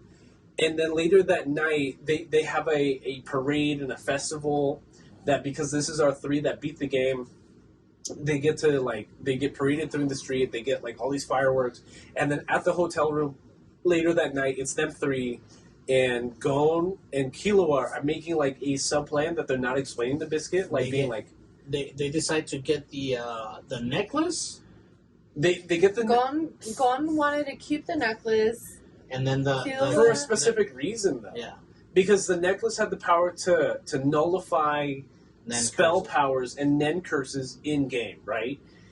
And then Gon was like, okay, I understand why you want to do that. That's really fucking And smart. the chameleon one. But Wait. the chameleon one was to hide a card. No, they get on the surface, they get the beach one. Yes. But then the one that they really got was Company. Trace.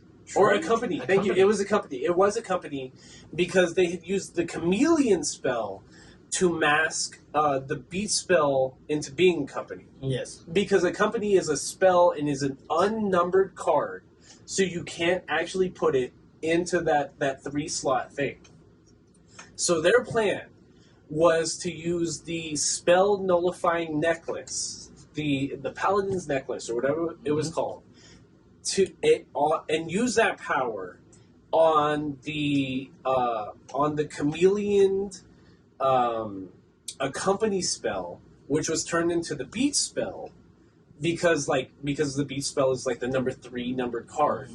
That like once they're out of the game and they finish the game, they can use the paladin's necklace to nullify the chameleon spell, which will turn the beat spell, the beach card, into the accompany spell, so that they can use trace on who they think is gone, But it's Nig. but is neg. Nig. How do they pronounce Nig. it? Jin? Nig. Right, but in the dub they pronounce it differently. I think that's the point I'm picking. In the sub they say Nig, but then like they say neg. Oh. Or it might be the other way around. It's one of the two, and then so that's how they're gonna get to Jean, because they think it's what's the word? It's not an acronym. It's a where you switch the letters. There's a term for that they use in the anime event, where like if Jean's name is Ginn and Nig's name is Igg. The opposite of an acronym? Yeah, something like that. So, like, that's the lead up to season 5, where they're going to use a company, meet up who is Nig, who they think is G. Yes. And I don't know.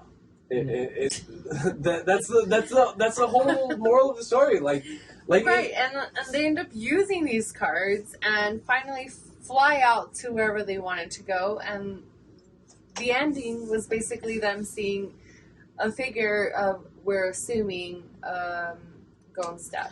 Right. Yeah, and also something we didn't mention, the music is fucking awesome. Yeah. Dun, dun, dun, dun, dun, dun, dun, My dun, son, dun, my dun, 1-year-old, literally headbangs to He's this. like 1.5. Okay. Yeah, he's just like... Running by dun, months. dun, dun, dun, dun. It reminds me of Mega Man. Like, Right. dun, dun, dun, dun, dun, dun, Well, when I dun, like dun, dun, normally in dun, anime when they reuse opening songs, I'm fucking pissed. Hunter x Hunter's the only one where I'm just like, oh, this is amazing. Oh, like. How does it go over there? No, you kidding. don't remember? Dude, we I sang feel it the like- entire time. Yeah, I'm like, as soon as I hear it, I know it. It's the most comfort. It's probably the best like anime intro ever. Like it's the most iconic like And ever. you can ever. fly away, mama. Like, as soon as Crazy. you hear it, like, you already know what's coming. Like, you sing along. And almost. like that's part of the reason that I think Hunter x Hunter is the ultimate comfort anime. Like for real, like if you're just bored or sad or you just need some comfort in an anime work, like you just turn on any episode of Hunter x Hunter, you hear that song one time and you're just like, oh, okay, Yeah. I know where I'm at, I know what I'm doing, I'm alright. Mhm. It's great. It's great. Like, Are we gonna have a nerd down or not? Are we gonna What do you talk want? something on nerd down? I don't know, it's up to you I don't guys. know if I have anything I for don't have anybody. anything. Okay, so I'm on nerd. Alright, let's continue. Oh, well, let me... Oh. Well, we're about to end anyways, right? Yeah, we're about to. Okay. Just okay, move okay. on. I got the timestamp. No, you don't. You didn't write anything down. Do you see him lying? Are you gonna stop it? Or you're gonna pee?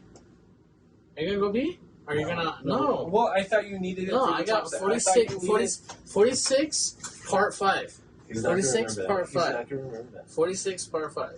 Watch. 46, part 5.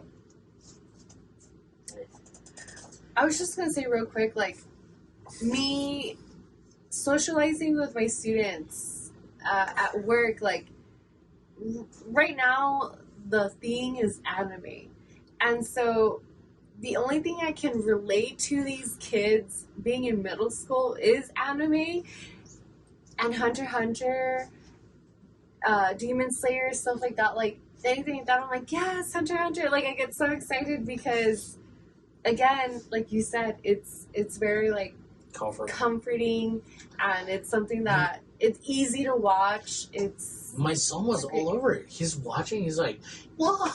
yeah, he's like reacting. Yeah. And then he's like, "Oh." And then they say something, and he's like, ha ha ha. Like, it's just like, it's it's dude. amazing to watch and like. And I had mentioned to Vianney before, I'm like, Hunter x Hunter is one of the animes that I want my son to grow up with. Yeah. You know, Yeah, like yeah, even if I have to buy it, like I want him to like watch this fucking anime. That'd be a good way to teach him how to read. No, oh yeah, absolutely, yeah. That's the only way But, to teach my students to read. This has been Hunter x Hunter season 4, episode 109. This is Vianney Sosa. This is Vianney Sosa right here.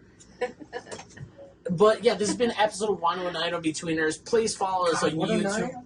109. Jesus Christ. 109. We're back on Pandora, so please like us on Pandora, subscribe on YouTube, Binge all the Spotify. episodes on Pandora. Just run Yeah. up the downloads. Run it. Please comment on YouTube. Give us your feedback. If you don't want to, if you want to stay anonymous, hit us up on our email at betweenerspodcast@gmail.com. And I know they're talking we- crap about you guys, but We really they love love criticism. comments. We love being criticized. We- It's like my favorite thing is We- when random nerds on the internet criticize my anime takes. We like the criticism, but we hate you guys. But it's nothing. But it's nothing personal. It's just the takes that you guys have. Sometimes you guys are. They're terrible. They're Yeah. the worst. Until but they like it at the same time. until we get hot takes on our episodes, we're gonna start like bumping those up. We're gonna start like emailing you back and being like, okay, what do you think about this? What do you think about that? What do you think about? But yet you guys are just being whiny, stinky nerds. So please Hold on, before the official tie-in, next week we are going to be watching Mob Psycho Season 2. It's just called Mob Psycho 2, right? Mob Psycho 2. Which, like, and we partially picked that because of last week's episode, because we watched both seasons of One Punch Man, and it's partially my fault. Like, the entire time I was talking about One Punch Man Season 2, I was just like, why the fuck have we not watched Mob Psycho 100 Season 2? So There's so many anime to watch. There's so much anime to there's watch. just not enough weeks in the year, if anything. And if you guys want us to watch anything, just please hit us up at any of our tags at TikTok, All Instagram, between nerds. Twitter, all at Between Nerds. Your at Twitter is Drulius.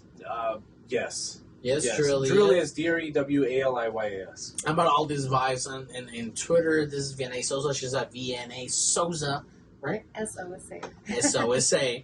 And again, this being Hispanic Heritage Month, thank you to all the raza that listens to us. And this is also Suicide Awareness Month. Please, nerds, as much as we hate you, we want you here. Do not take that the gun to your head and blow your brains out. But we want you here. We want to hear from you. If we can make your day better by you shedding on us, just shed on us. You know what I'm saying? We're still gonna bring it up in our episodes, but please don't kill yourself. If it makes your day, just comment on their stuff. Yeah. And we have been Between Nerds!